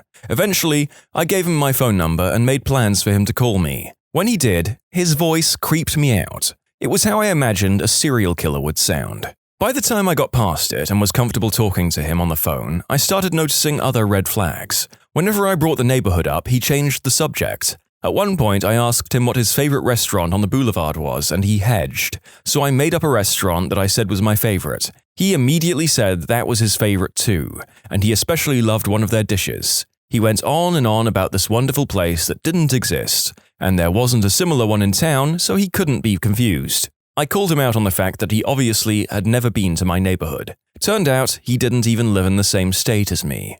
It's like I don't understand what this person was actually trying to gain. Was he just that starved of human conversation? Guy I knew in college met a girl online and spent every day talking about her. She lived about 6 hours away, so he planned to take a semester off and pursue this relationship. He got a job in her town and asked if I'd help him move out there, since my car would hold more than he could take on the bus. I had a long weekend off and figured, why not? A road trip could be fun. I'd drive him out as a goodbye present, and the way back I planned to visit Yellowstone. Well, we arrive and it turns out he doesn't have an apartment lined up, and he found a job posting in his girlfriend's town. He hadn't actually gotten the job, or even applied yet. I make a bunch of phone calls and find him a room to rent that will let him move in that day with just first, last, and deposit, even without a job. I'm tired and disgusted with his lack of planning, but figure it's worth staying the night and trying to end things on good terms with my buddy. Then he breaks down and confesses he hasn't actually met this girl. The nights he spent video chatting with her were really just him watching her vlog and jacking it. They've never talked, never texted, never even emailed. Hell, he's never even left so much as a comment or like on one of her videos. She genuinely didn't, still doesn't, know he existed. His plan was to hang out at this game shop she talks about until she showed up, and somehow create a relationship from that. He thought that they'd meet and she'd fall in love with him and move back to our college town to marry him, all before the next semester began. That didn't happen. Instead, I made my buddy buy a bus ticket for his ride back to school and left. He came back to school and got more cringy, not less. I lost track of him after that. I met a guy online and we really got on, and he came over a few times so we could hang out. I did find him attractive and tried to hint that I was into him. Note, I can't flirt to save my life. But nothing ever happened. After a few dates, he suddenly vanished offline. No social media, he wasn't answering texts or emails, nothing. I thought he'd ghosted me. After 6 months, he reappears. I asked him where he'd been and he said, "I don't want to talk about it." A few weeks after, there was a fad where people were Googling their names and posting humorous stories they'd found about similar people with their name. Mine was about a ship that had my initials, and I started to Google friends' names just out of boredom and morbid curiosity. Googled his name and found a local news story from his area, one of those crime and courts things that he had been done for statutory assault of a minor, online grooming, and had his computer and phone seized as evidence. When I was younger, I met an online friend in a public space for the first time. He was about my age and hadn't lied about that, so I guess I let my guard down. Anyway, after we walked for a while, I noticed he had led me down a dark alley with no other people. He then looked at me and said how he wanted to really commit the unspeakable act on me right then and there. Right after he had said that, my instinct kicked in and I ran as fast as I've ever run in my life, until I came to the train station. Here I jumped on the first train I saw and got the hell away from him. I'm not sure that's so much an instinct as correctly understanding language verbatim. Also, apologies. The particular subject of this video is just going to naturally entail a certain amount of online predators. This was way back in the mid-90s. Bulletin board systems were all the rage. I made friends with this guy from NC. He was friends with a bunch of us from my dorm, mostly females, which probably should have been a red flag, but I was extremely naive at the time. A couple months in, he mentioned that he was coming to our state for a wedding and asked if he could come by our college to meet everyone. It was agreed he'd sleep in my dorm room since my roommate was almost never around. Now, there was no discussion or thought of sex, but I was pretty excited to meet this guy and see if he was as funny and charming as he was online. Well, day arrives, dude shows up. I should mention that I and all my college friends were 18 or 19. This guy was 24. Or so he said. Guy looks like, and I'm not exaggerating, a cancer patient. Pale, gaunt features, long greasy pale blonde hair, except where he was bald on top, and just generally looked like he was about to die or he was dressed as a ghoul for Halloween. He insisted on hugging all of us. I was trying to remind myself that looks don't matter and that he was a cool guy despite his very unsettling appearance. But then, when we all started hanging out, things just got worse. He was asking really invasive questions of all of us, making weird comments to whatever was said, and just all around creepy and distressing. I was sitting on the floor with another friend and actively rocking back and forth from discomfort. I lied and said I had hurt my back and that sleeping on the floor helped, because that night he kept insisting we could share my tiny, twin college bed. Nope. Last time I ever met anyone from that site.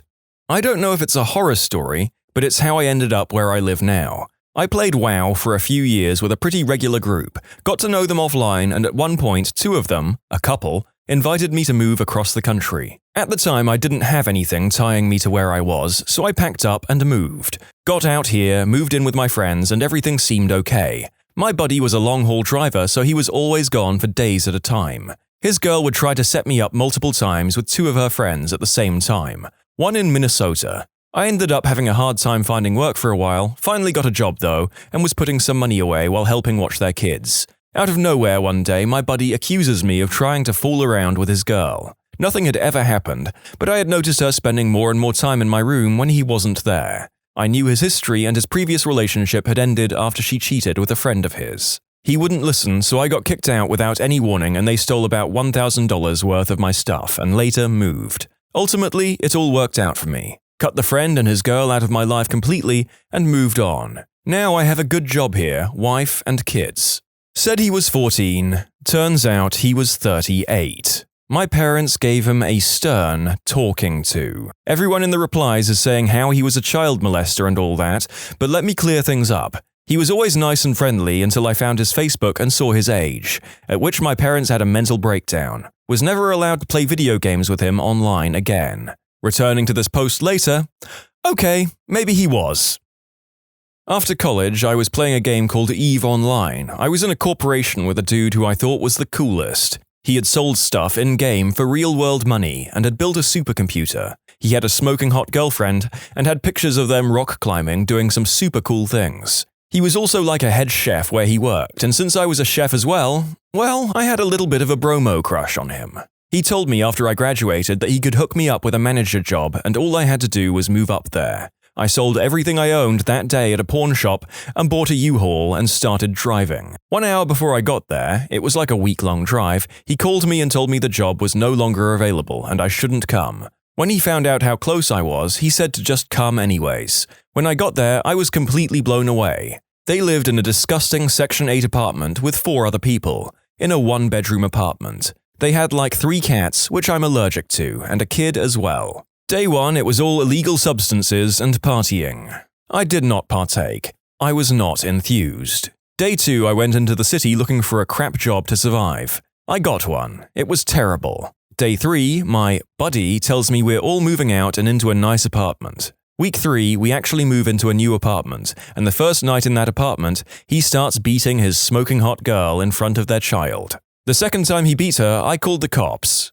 Him and his girlfriend immediately said I was the bad guy and that they were just loving each other. They had the cops escort me from the apartment. So there I was, 1,700 miles away from home, homeless at 2 a.m., and it's frickin' raining on all my things. Lars, you are a sack of crap and I hope you die of space herpes. Look, most chefs aren't crazy, spouse-abusing, illegal substance addicts. But as a guy who worked 8 years in hospitality, I will say that I met more chefs that fit that category than in any other field I've worked in. I've been active in numerous online communities over the years, and have been fortunate enough to hang out with many of the friends I've made there in person. There's only been one incident I couldn't cope with. He picked me up at the airport, which was very nice of him, and as soon as we got into the car, he started picking his nose. There's a lot that goes through your mind when you hop into a vehicle with someone you've never been alone with, and you immediately catch them 2 knuckles deep in their rostrum. I looked quickly away so that he wouldn't know I caught him and be embarrassed if he was trying to sneak one out before I noticed. If he did notice, he didn't seem embarrassed, so I relaxed a little. I guessed maybe he was so confident about himself and our friendship that he descended past caring if I saw him take care of a quick boog. Fine, sure. When I finally looked back at him, he was wiping his fingers across his dashboard. To this day, I'm not really sure what to think, but this guy spent the entirety of the few hours we were together scooping out boogers and wiping them off on parts of his car, or the table, or wherever it was that we'd stopped at. I realized I was being transported in a rolling booger shrine, and that there was nothing I could touch without needing to wash my hands. I was sitting on a crust of fossilized booger stuff. I had to be. I didn't want to hurt his feelings. He was a nice dude, but I wound up ollieing out of our visit early because I couldn't handle it. I don't consider myself a clean freak, but as wiping started to stack, it was all I could do to not throw open the passenger door and roll myself out into traffic to escape. I still wonder if I should have done or said anything to save him some grief in the future, but it didn't feel like it was my place, you know? What do you even say? He was driving cross-country with a friend. I said I had a couch or floor they could crash on if needed. He was great. She was an annoying cow. She hated everything, was annoyed by my cat, didn't like anything I had to eat or drink, etc. They were literally there for like 16 hours. I met a really cool group of people from a chat group website called XAT that lives in minimal distance away from me, like maybe 15 minutes, and the horror story part is that I was in my emo phase and probably made a lasting impact on their lives as a hot topic connoisseur. After 4+ years of playing World of Warcraft together and chatting, online and on the phone, he invited me to visit him in Australia. I figured it was safe since I'd known him for quite a while and had never gotten any weird vibes. No flirtation, no creeperiness, nothing. 2 days into my very clearly stated platonic visit, he tried to commit the unspeakable act with me. I ditched all my stuff except for what I had in a small duffel bag and took off, traveling on my own for the 2 weeks until my flight home. A few months later, I received an unsigned postcard from the Gold Coast that just said, "Thinking of you," with a smiley face.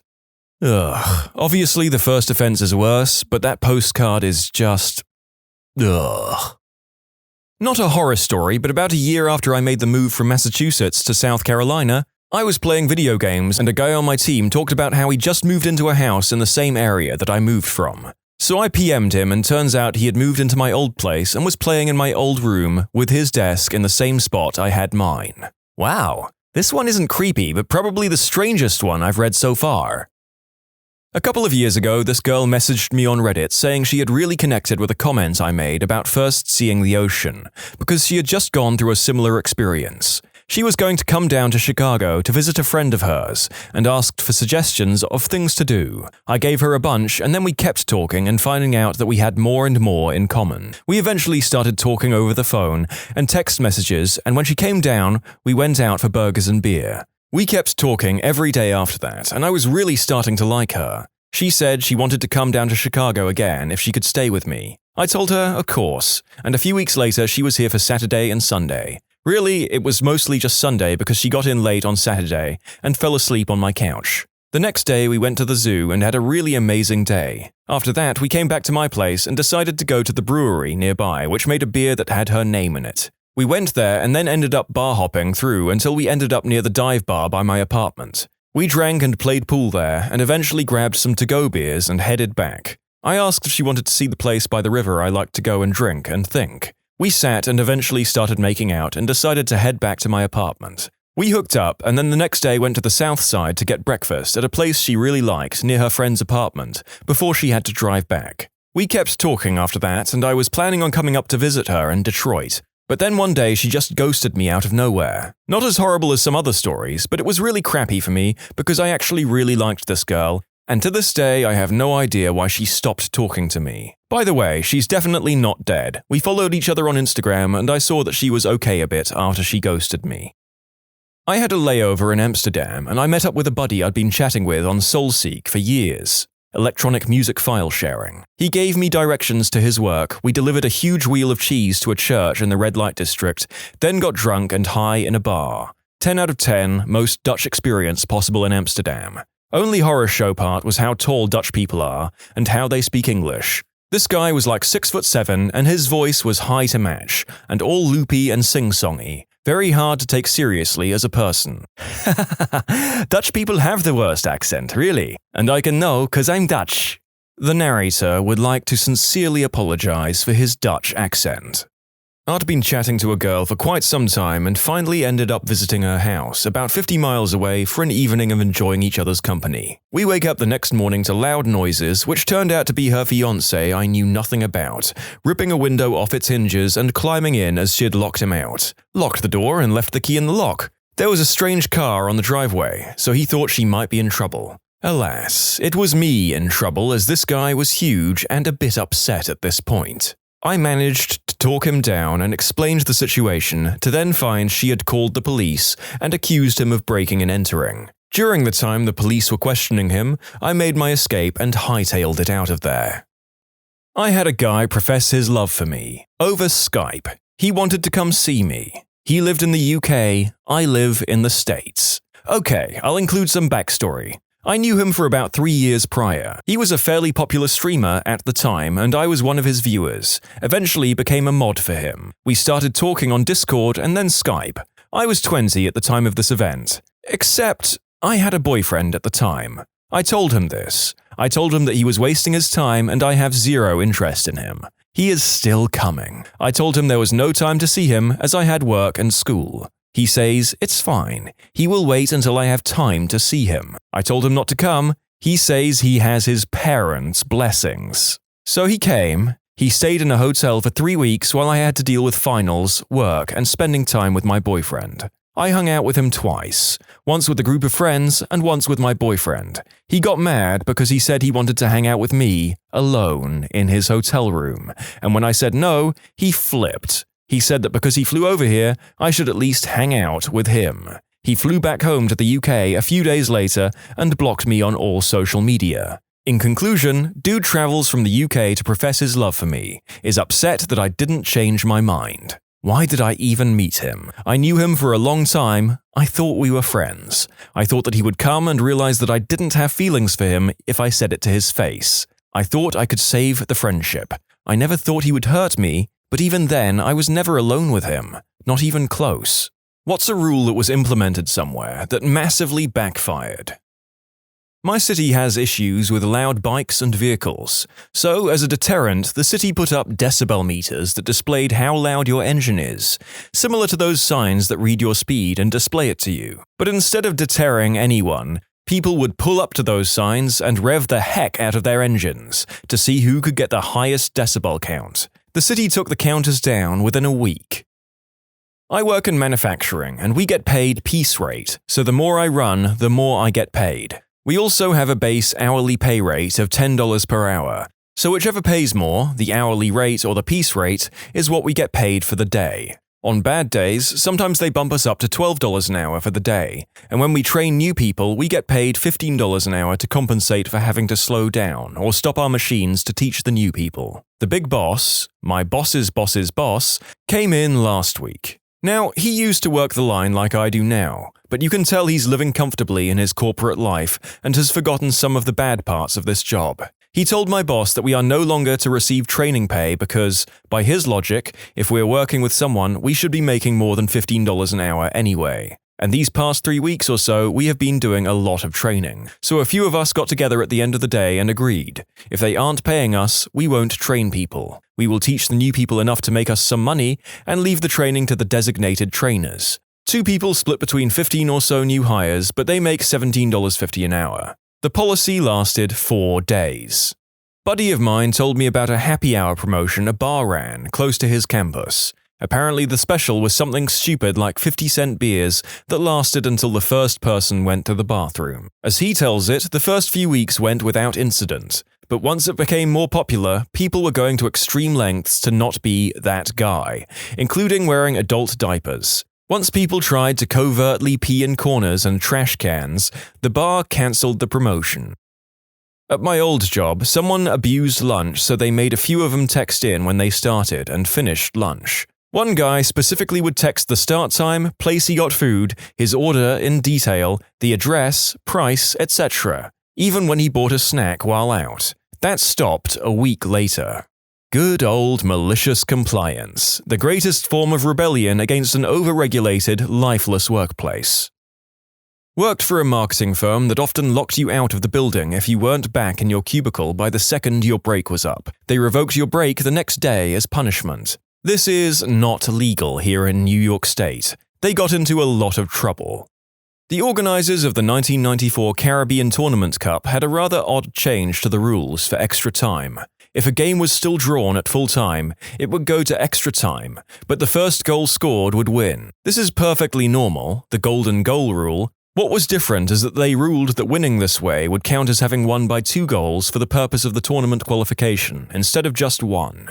Barbados went into a match against Grenada needing 2 goals to qualify for the main tournament. If they lost, or won by only 1 goal, Grenada would qualify instead. Under the regular rule, this would mean that if the match went to extra time, there would basically be no point in Barbados playing because even if they scored, they would only win by 1 goal and not qualify. But the 2-point roll would motivate them to play on. Sound good? Well, you might be able to guess what happened. The match looked like it was about to end with Barbados 2, Grenada 1. A win for Barbados, but not the 2 goals they needed. So Barbados deliberately scored an own goal in the last few minutes of the match, making the score 2-2, hoping to trigger extra time and a chance to score the magic 2-value goal. The Grenada players quickly realized they could do the same, score an own goal to make the match 3-2 to Barbados, which would have Barbados winning by only 1 goal so Grenada would qualify. But the Barbados players realized that too, and so they began to defend Grenada's goal. So for the last 7 minutes of the match, Grenada were trying to score a goal in either net, since scoring a goal against Barbados would give them 3-2 and they would win the match, and scoring in their own goal would make it 3-2 to Barbados, so they would lose the match but win the qualification, and Barbados were defending both. Amazingly, Barbados did actually manage to do so, successfully defending themselves while half of their team were defending Grenada's goal against Grenada, and then scored the golden goal in extra time and qualified.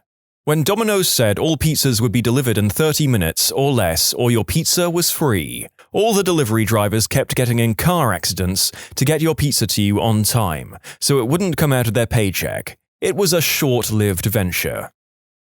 My company has a strict no-alcohol policy. You can't begin work within 10 hours of having had a drink. So when there's a staff shortage and they need me to come in right away, guess who just cracked open a cold one? My work has an infraction system. If you're a minute late, that's half a point. If you're up to 4 hours late, that's half a point. So if you're going to be a minute late, you might as well be 4 hours late because it's the same penalty. For those of you who keep pointing out that you would miss 4 hours of pay, I know. My work is weird and lets you fill in missing time with a PTO at the end of the work week. We also don't get sick days. So you have to take PTO if you are sick, and even then you're likely to get points because you called in less than 24 hours before your shift starts. It's not an issue if you get half a point and don't get another for 6 months, because the first one will have fallen off by then. English law in Wales set the death penalty for stealing a sheep. Welshmen caught stealing sheep would claim to be making love to them. They would get a lesser penalty for bestiality. The consequence of this is that the Welshmen gained a reputation as sheep shaggers. A famous example from Freakonomics was when a daycare started charging a small fine for parents who picked up their children late. Instead of resulting in more on-time arrivals, the new policy actually caused more late pickups. This is because the parents were originally worried that a late pickup would be a significant burden on the daycare employees. But because the fine was so small, only a few dollars, they decided that it must not be a big inconvenience for the daycare. Alcohol bans at college football games has led to increased intoxication problems because fans are loading up before going in the stadium. Yep, funny how people turning up to a game loaded instead of gradually getting tipsy over 2 hours might have increased the occurrence of boozed-up altercations. Worked for a warehouse 4 days a week, 11 a.m. through 9:30 p.m. Monday to Thursday. They reiterated many times during the interview process that overtime was optional. My first day, my supervisor told me that overtime is indeed optional, but if you don't stay for overtime, then everybody else has to stay even later. So if you do leave on time, don't come back. Whatever. I didn't mind the extra hours too much, although a 10.5-hour shift is already long. But the bonus was that we could all go early if all the orders were done. As you can imagine, the good workers busted their butts from start to finish, cutting as many corners, good and bad ones, as they could in order to get out early. Normally, this ended up with us being able to leave around 15 minutes early, or on a really good day where the stars aligned, i.e. everyone showing up, we could leave as early as 7:30 or 8. However, leaving that early only happened once or twice a year at most. Overtime was every week. Every single Monday we would work until 2 a.m. 11 a.m. to 2 a.m. isn't ideal when you have no idea when you're off. At around 7 p.m. we'd start to get an idea if we're in for another hour or another 6. One of the genius new hires mentioned to the boss in the office how he was hoping to get out by 6. Oh, good. Apparently, the boss was thinking us leaving early was a common occurrence now and decided that no one was going to be leaving early anymore. Sweep or dust or whatever, but no one leaves until 9:30. All of a sudden, we were late every single day without fail. Why? We were working our butts off to get out early, but failing every day and ending up on time or still late. By taking away our ability to leave early, everyone gave up working hard. Slow down, we got another hour left anyways. I'm not sweeping. Went from about 45 hours a week to 55. 13 hours every day. Nobody ever left early anymore, but nobody left on time either. Losses for everybody involved because the boss didn't realize that us leaving early for 2 days out of a year actually gave us the daily motivation to work our butts off on the other 360. In conclusion, boss put a stop to leaving early. No incentive to work our butts off anymore means paying overtime every day. I worked at Macy's one Christmas and found out the reason why you can never find anyone at the registers. It's because they don't allow employees to stand at the register, because it's intimidating. I can't tell you how many times I gave up trying to purchase something there because I couldn't find anyone to ring me up. One of the high-rise blocks I have to maintain has a sign saying, "Anything left here will be removed due to it being a fire risk." People just dump the crap there they don't want, like fridges and sofas, and by law, we have to take it. F me, right? To clarify, I have no authority to put up cameras as they are council blocks, and I'm a council worker that has zero help from management, because quite frankly, they don't give a crap because they don't have to remove it. Congrats, British taxpayers, you pay me to remove jerks fly-tipping daily. I'm sorry for the crappy human beings on this earth. The British government was concerned about the number of venomous cobra snakes in Delhi. The government therefore offered bounty for every dead cobra. Initially, this was a successful strategy, as large numbers of snakes were killed for the reward. Eventually, however, enterprising people began to breed cobras for the income. When the government became aware of this, the reward program was scrapped, causing the cobra breeders to set the now worthless snakes free. As a result, the wild cobra population further increased. The apparent solution for the problem made the situation even worse. Ah yes, bounty systems. Abused at the cost of almost everyone apart from the hunters themselves, nearly every time they've been introduced in history. Case in point. In French Indochina, there was a major problem with rodents eating supplies and bringing disease. Given the plentiful supply of cheap unemployed workers, the colonial authorities thought they could be used to kill the rats and bring their numbers down. The French had a somewhat racially prejudiced view of the work ethic of the locals, so decided to pay them per rat killed, rather than per hour worked. Each was compensated for every dead rat they handed over. A year or so later, the colonial authorities discovered the peasants had set up rat breeding farms in the jungle. Dry counties were meant to reduce the use of alcohol in certain areas, but they resulted in people who wanted to get drunk driving further away from home to do so, increasing the odds and frequency of drunk driving accidents. Also, many attempts to rescind dry county laws ended up getting countered by campaigns paid for by the bars and liquor stores that set up on the edge of dry counties, typically under the guise of religious messages. Yesterday in Kenya, our governor in Nairobi banned public transport from getting to town, so people had to walk long distances to work. And since we don't have enough pavements, people ended up walking on the roads, like 3,000, and there was a traffic jam that lasted for more than 5 hours. The next day, the ban was removed. Question 1. What was the goal of banning public transport? They thought public transport was the reason behind all the traffic jams and noise pollution, which is wrong. Easiest way to fix things is to inconvenience people with money and power. Washington state made it mandatory for schools to drop their room temperatures to save on electricity. The result? Teachers brought their own heaters into the offices and use of electricity increased. Not a law. My school does this and have made it clear it costs $1,000 a day to heat our buildings. They dropped the temp and it can be 50 degrees Fahrenheit in the morning in my classroom. Everyone has space heaters, which are illegal by the fire code. Admin and maintenance freak out over it, but refuse to turn up the heat as they sit in their separately heated offices at a comfortable temperature. Not sure if it's still the case, as I graduated many years ago, but where I went to college, the hospitals had a thing where if someone came in with alcohol poisoning and they were underage, then they'd also call the cops. So of course, what happened was when underage kids really should have gone to the hospital, their friends wouldn't call an ambulance because of fear the cops would punish people. Luckily, while I was there weren't many deaths due to alcohol poisoning, but there were more than 0.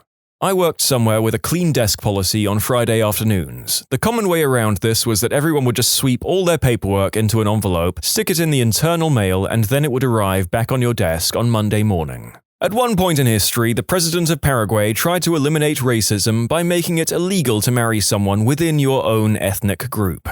Needless to say, this was quite racist. You have to eat whatever you touch was a rule in my kindergarten which led to all the children touching all the food to call dibs on it. Head teacher at the school I worked at made it a rule that the primary-aged kids, 5 through 11, weren't allowed to run when they were out in the playground. That was fun to try and enforce. Let's not allow young children to run on the playground during their recess at school. What could go wrong? Why are the kids getting so fat? Middle school wanted to create a trash-free environment, so they removed the trash cans from the parking lots, halls, and cafeteria. Then just told the kids to toss your trash when you get home or in a classroom. The amount of litter skyrocketed overnight. After a week or so, they brought back the cans. Last summer in Sweden, bus drivers in some counties started wearing shorts due to the heatwave. After being denied to continue doing so by management, they started wearing skirts instead. Dress code policies had banned shorts, but not skirts. Okay, I lived in Sweden during that time and I never saw this. I desperately hope it's true. Gotta love that country. Air pollution became a big problem in the late 80s and early 90s Athens, mostly due to the number of old, heavily polluting cars on the roads. So the Greek government made a law where only cars with odd-numbered final digits on their number plates, 1, 3, 5, and 7 and 9, etc., could be driven on odd-numbered days, 1st, 3rd, 5th, etc., and only even-numbered cars could drive on evenly numbered days. Sounds great, doesn't it? They'll halve the number of cars on their roads, right? No, they doubled it. Everyone brought one old, highly polluting car that had an odd-numbered plate and another with an even-numbered plate. Nobody could park and the air was worse than before. A hotel I used to work for decided they were having an alcohol-free holiday party. This didn't sit well with the people who'd been working there for years and were accustomed to a full bar at the party. The staff parking lot ended up being full of people drinking in their cars, trying to get a good buzz to carry them through the party, and most people ended up getting way drunker than they would have done so. The party was a crap show. My friend had a non-alcohol wedding. Nearly everyone took fairy dust instead, completely opposite of the sober event the parents wanted.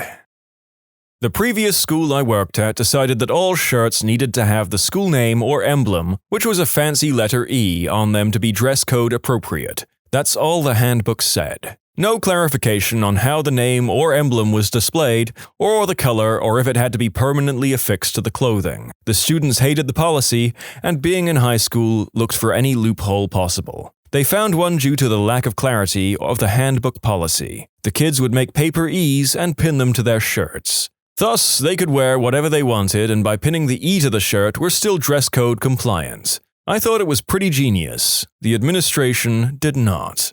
Explicit adult content being banned on Tumblr. If you look for why LiveJournal failed, you'll read that it was old and obsolete or new platforms were hipper. Nope, it did 2 things. Number 1, made itself harder to use with crappy new features.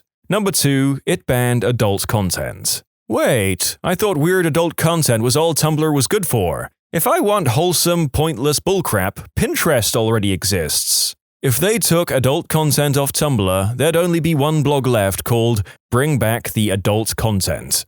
Catholic school. This school started out not having a problem with Harry Potter. Library had every available book at the time. Not all were even written yet. Some paranoid parent cried Satanism and witchcraft, so the school banned Harry Potter. Suddenly, Harry Potter books are an underground commodity. The school had a black market trade for new and used Harry Potter books, and things only got worse when expulsion was threatened for being caught with one. A new Harry Potter book was worth its weight in gold. Finally, the school had to go all the way to the bishop about the Harry Potter books, and he said, "No, the books don't really teach Satanism. What is all this about a black market book trade?" So the school lifted the ban and told the parents to cool it. Doesn't this happen in one of the Harry Potter books when Umbridge bans the issue of the Quibbler where Harry has told the truth about Voldemort returning? Suddenly everyone had to get their hands on it and read it because it was prohibited. I worked at a contract agency that works with child protective services.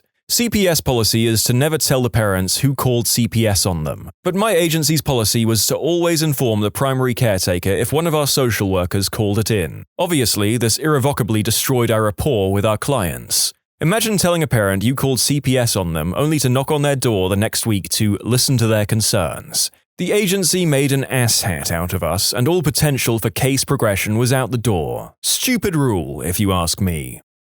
A salon I worked at one day decided to drug test the hairstylists. Out of the 12 stylists, 11 failed. Their manager texted everybody the next day and told them to come to work. I'm a stylist and I say this to applicants all the time. If they drug tested, there wouldn't be anyone working here. No card games at school. When I was in elementary or middle school, Magic the Gathering and the Pokemon card game were pretty popular. Almost all the guys played and would get together after lunch to play before classes started again. Here is where it's important for me to mention that this was a Christian school. It probably didn't take long for a teacher, administrator, or helicopter parent to wonder what all the fuss was about. Sure enough, one of them probably got a hold of a Magic the Gathering card, saw art depicting a demon, and decided that this had to be the work of Satan to warp our young minds. Almost overnight, all trading card games were banned from school. Any cards would be confiscated until the end of the school year. Well, now you have several dozen prepubescent boys with about 30 minutes of free time and nothing to do. So we did boy crap. Ran around, pushed each other, went places we weren't supposed to, just overall got into mischief. All this time, they had a free babysitter that was keeping us all engaged, quiet, civil, all while reinforcing quick math skills and teaching multi-level problem solving. The next year, we got a new administrator and card games were allowed at school again. When I was in school in the era of Pokemon cards, if you'd tried to take ours away, there would have been a full-blown revolt. This school, if anything, got off lightly. When I worked for immigration, some bright spark decided that we weren't going to remove people who had been caught smuggling illicit substances from certain countries. They believed it was too risky to deport people who had failed to complete their jobs back to angry gangs. News traveled quickly, and within a few weeks there was a huge spike in smuggling. People were smuggling over illicit substances and immediately handing themselves over to authorities to guarantee they wouldn't get deported. In addition, dealers found it much easier to convince people to attempt to smuggle illicit substances because it was a win-win for all parties. The whole idea was scrapped pretty quickly. Not exactly a rule, but just last week my job thought it was a good idea to take away our electric cart pusher machine because they felt we didn't need it. The very next day, the place was absolutely packed and we couldn't get carts in fast enough. In an attempt to discourage surfing during work hours in 50s Australia, the government brought into effect a law which stated that any man surfing before 5 p.m. would have to do so in a dress. This prompted more people than would usually be surfing during the daytime to don their wives' dresses and head down to the beach and surf for the couple of weeks the law existed. Lawyers, has there ever been a time the opposing counsel accidentally proved your case for you, and what happened? My favorite is a story from Gary Spence. For those of you who don't know, he's a famous trial attorney. A witness on the stand was claiming that he suffered injuries to his arm because of a city bus accident. Jerry asked him to demonstrate to the jury how far he can lift up his arms after the accident. The witness makes a feeble effort of lifting his arm. Then Jerry asks the witness to demonstrate to the jury how far he could lift his arm up before the accident. He lifts his arm much higher. The jury laughs. The case is over. Domestic violence case where the husband beat the wife senseless. Landlord tried to evict wife for breach of lease due to the beating. Landlord claimed wife violated lease terms by allowing police to be called to property and causing a disruption. My argument was that as a domestic violence victim, wife is covered under the VAWA, and the property is HUD subsidized. Also, MD law offers domestic violence protections too. Landlord's counsel during his opening talks about how my client was beaten and the police were called and an ambulance, etc. I just stood there looking at him. When he finished, judge asked if I had anything to say. My response, "No, Your Honor, I believe opposing counsel has said everything that needs to be said." The judge smiled and ruled in my client's favor. Landlord can't evict a domestic violence victim. My family did foster care for a few years and we fell in love with the last girl we took in, now my younger sister. She was required to keep in regular touch with her emotionally and physically abusive birth mum, the intention being for them to eventually reunite. This woman was a horror. Every single time they interacted, she'd spend the duration painstakingly shredding my sister's self-confidence. My parents worked hard to establish a strong rapport and supportive environment, and she blossomed under their care. She's one of the most resilient people I know. When the state tried to return her to her mum, she didn't want to go, so my parents sued, I think, don't really know all the legal details, for guardianship.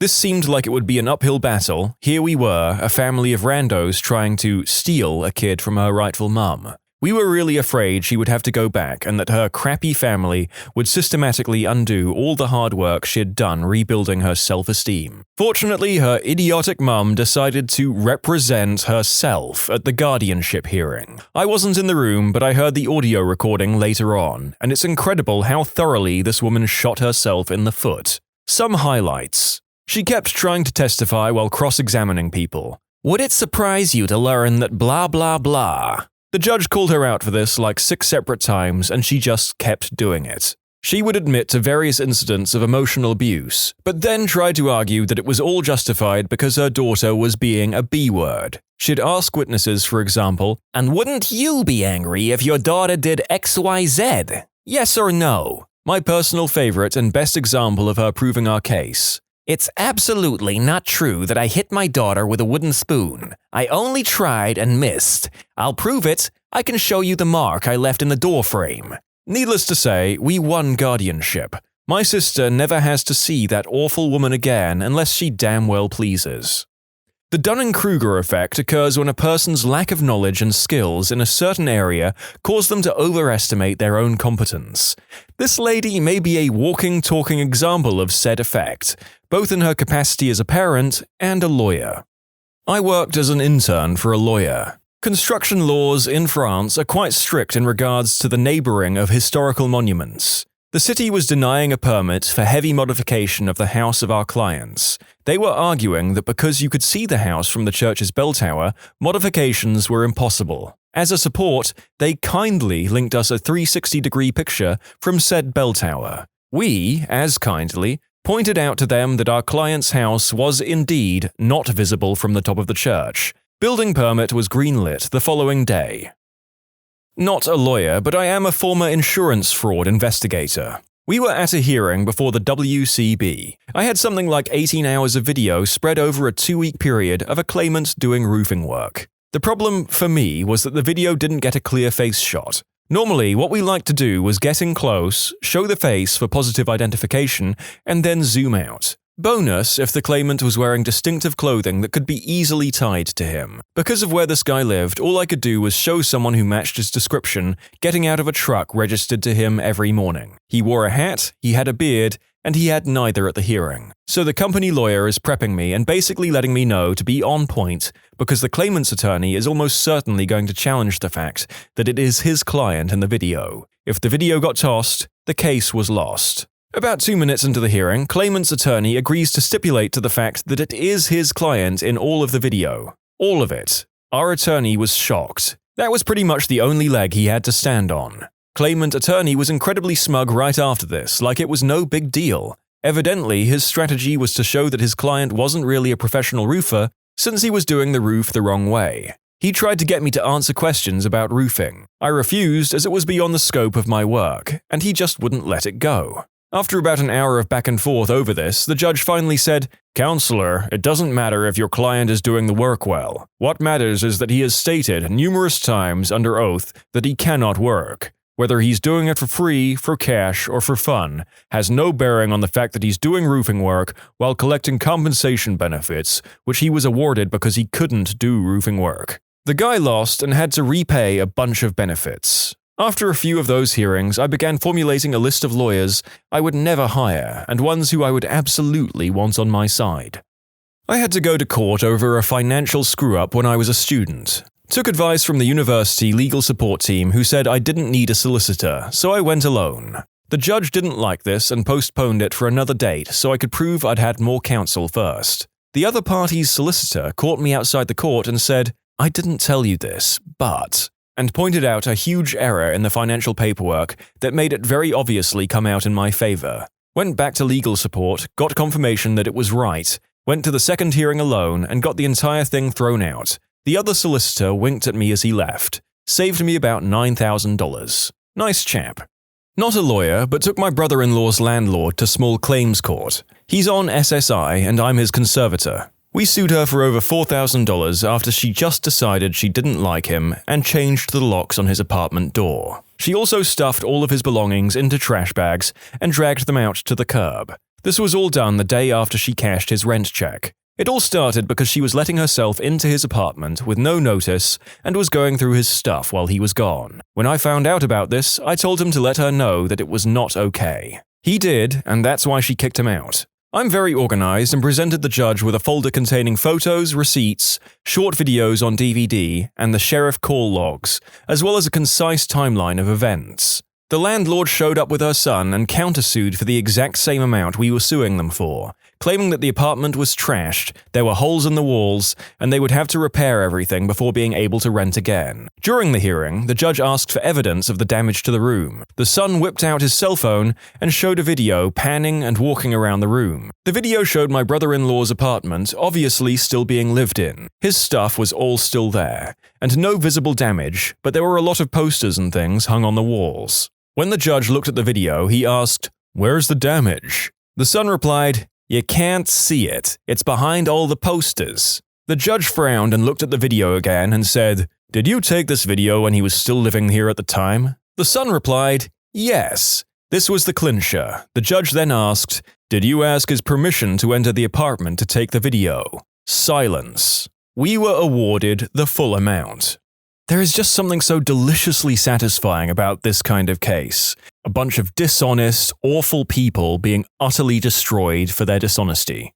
I had a misdemeanor possession case I was defending. Client was driving his mum's car. He gets pulled over for playing the stereo too loud. There are pills in the center console, in a prescription pill bottle. The bottle has his mum's name on it. Client gets arrested and charged with possession of a controlled substance without a prescription. Case is obviously bullcrap, but the dumbest DA I've met in my entire life won't dismiss. We go to trial. During closing arguments, the DA says, "This case is a circumstantial evidence case." During my closing, I slap the jury instruction on the projector that says if a case is based on circumstantial evidence and there is one factual scenario that points to guilt and one that points to innocence, the jury must find in favor of the defendant and acquit. My client was acquitted.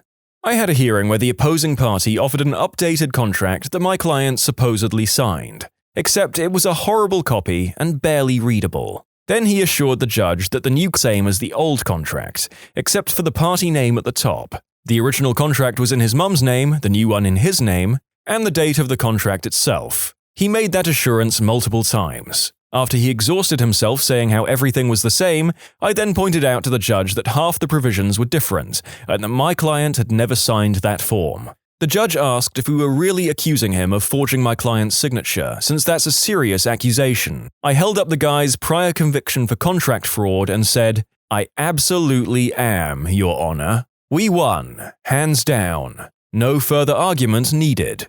My dad's ex-girlfriend took us to court over his estate after he kicked her out. Her claim was that she was entitled to half the pie due to the de facto marriage. She had mountains of evidence of her contribution to Dad's company and running the private estate. Expense reports, receipts, dates and times her and Dad proved their relationship with trips and combined spending, etc., etc. She had so much evidence, the judge took 4 days to look it all over, after which he came back and basically said, "Why the heck would you have all this if this wasn't your plan the whole time?" The case was very downhill from there. Okay, for some more clarification, she'd done the same thing to her ex-husband, giving precedent. He and her children said so in their testimonies. One of her children even inadvertently admitted she'd told them what to say and paid them for it. We were able to name the date the relationship between her and my dad ended, which was months before she claimed, and outside the time limit to make it de facto common law marriage.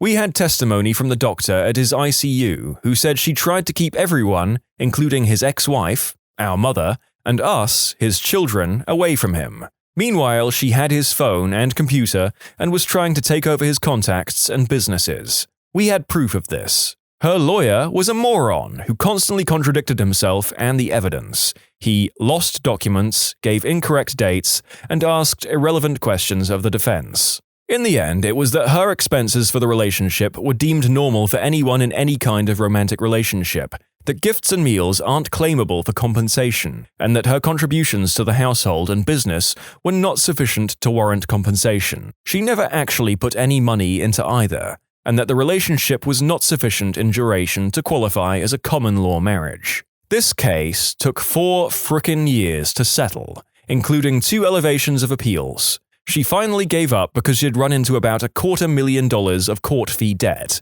as well as being forced to pay us $40,000. Not a lawyer, but was taken to court once. A guy had taken my family to court basically because he had been dating my mother, and things ended. Every cheeseburger, every Kit Kat. He even billed for things he did like house repairs. Some of the repairs were terrible and ruined other things. He tried to unclog the sink and ended up destroying the main drain pipe for the house. Now, he had bought some more expensive things as well. No one asked him to, but he was one of the types that loved to show how much money he had and would always talk about his connections and would name drop someone anytime we went anywhere. So when he takes us to court with his full itemized list, the judge asks him to go first and present his testimony. He basically says, "While I was with them, I brought all this stuff. I took them to dinner all the time and all this, but it was the idea it would be paid back by them." Judge: "You brought a child a birthday cake with the idea it would be paid back. Did you ever say that these things were loans and not gifts?" Him: "Well, no, but I shouldn't need to. That's the normal way people think." Judge: "Well, that's not the way I think. Case dismissed." Imagine having such a jaded view of your own kind of dating ability that you take precautions to do this kind of thing if people have the nerve to break up with you. Ugh. Relative of a retired prosecutor. Relative was working misdemeanor criminal court. Cases get called in alphabetical order, and 2 women named Catherine Smith and Catherine Smith, with a K, were scheduled to have their hearings before the judge. Not their actual names, but you get the point. Both had similar names, but slightly different. So the bailiff announces the next case to the courtroom. Catherine Smith, with a C, for 1 count of possession of white powder with the intention to sell, and 1 count of selling her body. So Catherine Smith, with a K, stands up and indignantly cries, Whoa, just wait a second. Where the hell did the working girl charges come from? I may deal yayo, but I am not a working girl." Easiest illegal substance case my relative ever prosecuted. Actual lawyer here. From the Fool for a Client file. Was interning at Legal Services after 1L, doing discovery work for family law. My supervisor invited us to observe a hearing for our client, to get a restraining order against her husband. At the hearing, the client discussed various times he threatened her. The man, representing himself, interrupted and said, "Judge, I never said any of those things. If I had, she wouldn't be standing here." Restraining order granted. Not a lawyer, but here's a story from the burbs. My buddy's psycho neighbor built a wall too high and doesn't have proper drainage on his property for the very small creek/natural drainage in between their yards. My buddy hired an attorney as the psycho decided to sue him over it. My buddy's engineer looked over the property and noted not only did my buddy set his yard up right, but the neighbor created drainage problems. Neighbor hired his own engineer that proved my buddy was correct. Now the guy is likely to go postal. Case was going through to mediation. Since both engineers found fault with the psycho neighbor, my buddy decides he's going to take it to trial. Turned the tables a bit. I'm not a lawyer, but witnessed a pathologist win a case in court by destroying the defense's credibility. The question was over whether or not carbon monoxide poisoning could have caused certain signs of death in an individual, but the defense didn't study their chemistry very well and kept asking the pathologist whether carbon dioxide could have caused these signs. After thoroughly frustrating the defense by answering his questions incorrectly, the pathologist said very loudly, "Oh, I'm sorry, did you mean carbon monoxide? Because that's a completely different thing." Completely destroyed the defense's credibility in front of the jury. They were done after that. So I guess the opposing counsel screwed himself by not picking up a book. For clarification, this is not the only reason that lawyer didn't win. There were a lot of other things that didn't work out in his favor, but those were technical things that he probably knew about ahead of time. This was a case where he was asking questions that he thought were going to work out in his favor, but it worked out against him because he made a basic chemistry mistake that he honestly should have caught. Yeah, I know he's not a scientist, but you don't have to be a scientist to remember the difference between those two things. Getting terminology correct is a part of his job. It's not likely anyone caught a felony charge solely because he said that one thing wrong. A guy I used to work with was going through a messy divorce, about 20 years ago now. His soon-to-be ex-wife was a psycho, and her father was a psychologist, so he was pulling all of the strings. Even had my coworker arrested at work one day. Bullcrap charges. The divorce case took years, one young son involved, and at every turn my friend lost because of something the father filed for or another string he pulled. In the end, they were in court and it was very apparent that my friend was going to lose custody and all visitation rights. Every plea he entered was squashed and he was mentally broken. The judge asked the ex-wife if she had anything else to add, and she said she had a written statement that she wanted the judge to read. The bailiff took the paper from her and handed it to the judge, who unfolded the note and read it. He stopped for a minute and asked her if she was certain she wanted this note added to the case, and she said yes. The judge turned to my friend and said, paraphrasing, "Mr. Insert name here, all these years and all these claims that I ruled out against you, the court profusely apologizes. I did not believe you, but now I do. Ruling in your favor." Bangs the gavel. "I grant you full legal and physical custody of your minor child. Bailiff, please handcuff Miss Name here." My buddy was stunned that he won and happy at the same time. He later found out that the note said, "Give me my son, or I'll frickin' kill you." There you go, folks. Threaten the judge. That can only go well for you. You heard it here first. Not a lawyer, I know, but my parents were in a lawsuit where this happened. They owned a business, and on either side of it were other businesses. Their neighbors to the left sued us, claiming that they had been using their property without paying them or without permission, that we were essentially trying to adverse possess it. We got a surveyor to come in, and the surveyor said that not only were we using all of our property, but we had been paying rent to them on about 20 feet that was also our property. Obviously, they weren't happy, so they got their own surveyor, who gave us 50 feet. We won the lawsuit. Now, their little patch of property has a rusty fence all around it with keep out signs everywhere. It's about 20 by 10 feet. When I first started, my firm had me on a case where the client had claimed he lost because of ineffective assistance of counsel, basically saying that the old lawyer didn't do his job. So we prepare an argument based on not asking the right questions, not communicating, etc. We think it's going to be a tough case, but not unwinnable. Then we get the response to our complaint where the old lawyer argues that he was only ineffective because he didn't have time to prepare his case and only reviewed it the morning of the original trial. He had known about the case for months, by the way. The judge saw this, and during the trial, we had essentially asked, "Isn't this the definition of ineffective counsel? Not giving enough time to your client?" The silence from his side of the court was amazing. Needless to say, the trial didn't last much longer. Thanks, opposing counsel. I guess you were ineffective for both of you. Not a lawyer, but in a suit against an employee, her attorney presented our contract and their contract to demonstrate the differences to prove that his client hadn't stolen ours. Where did you get our contract? Idiots. We won. Spent a couple of $100,000, defendants both ordered to pay $10K, filed bankruptcy and dissolved business, started anew with another competitor. Life.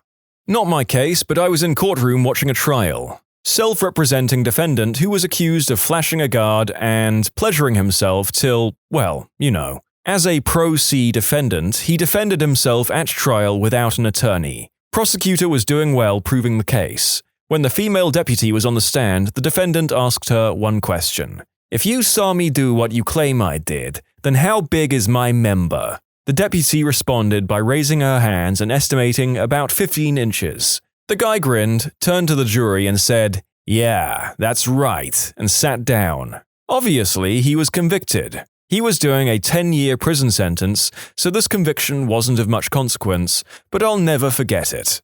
Oh, I've got one. I was about 5 when this happened, but my parents explained it years later. There were a series of trees on the sidewalk in front of each house on the street. Although they were not part of our yard, the tree was owned by my parents and they were responsible for it. Some guy tripped over a branch and was seriously injured. He came after my parents for all of the money. The dude showed up with a mountain of evidence. Hospital bills, psychologists' testimonials, a photo montage of his slow and painful recovery, etc.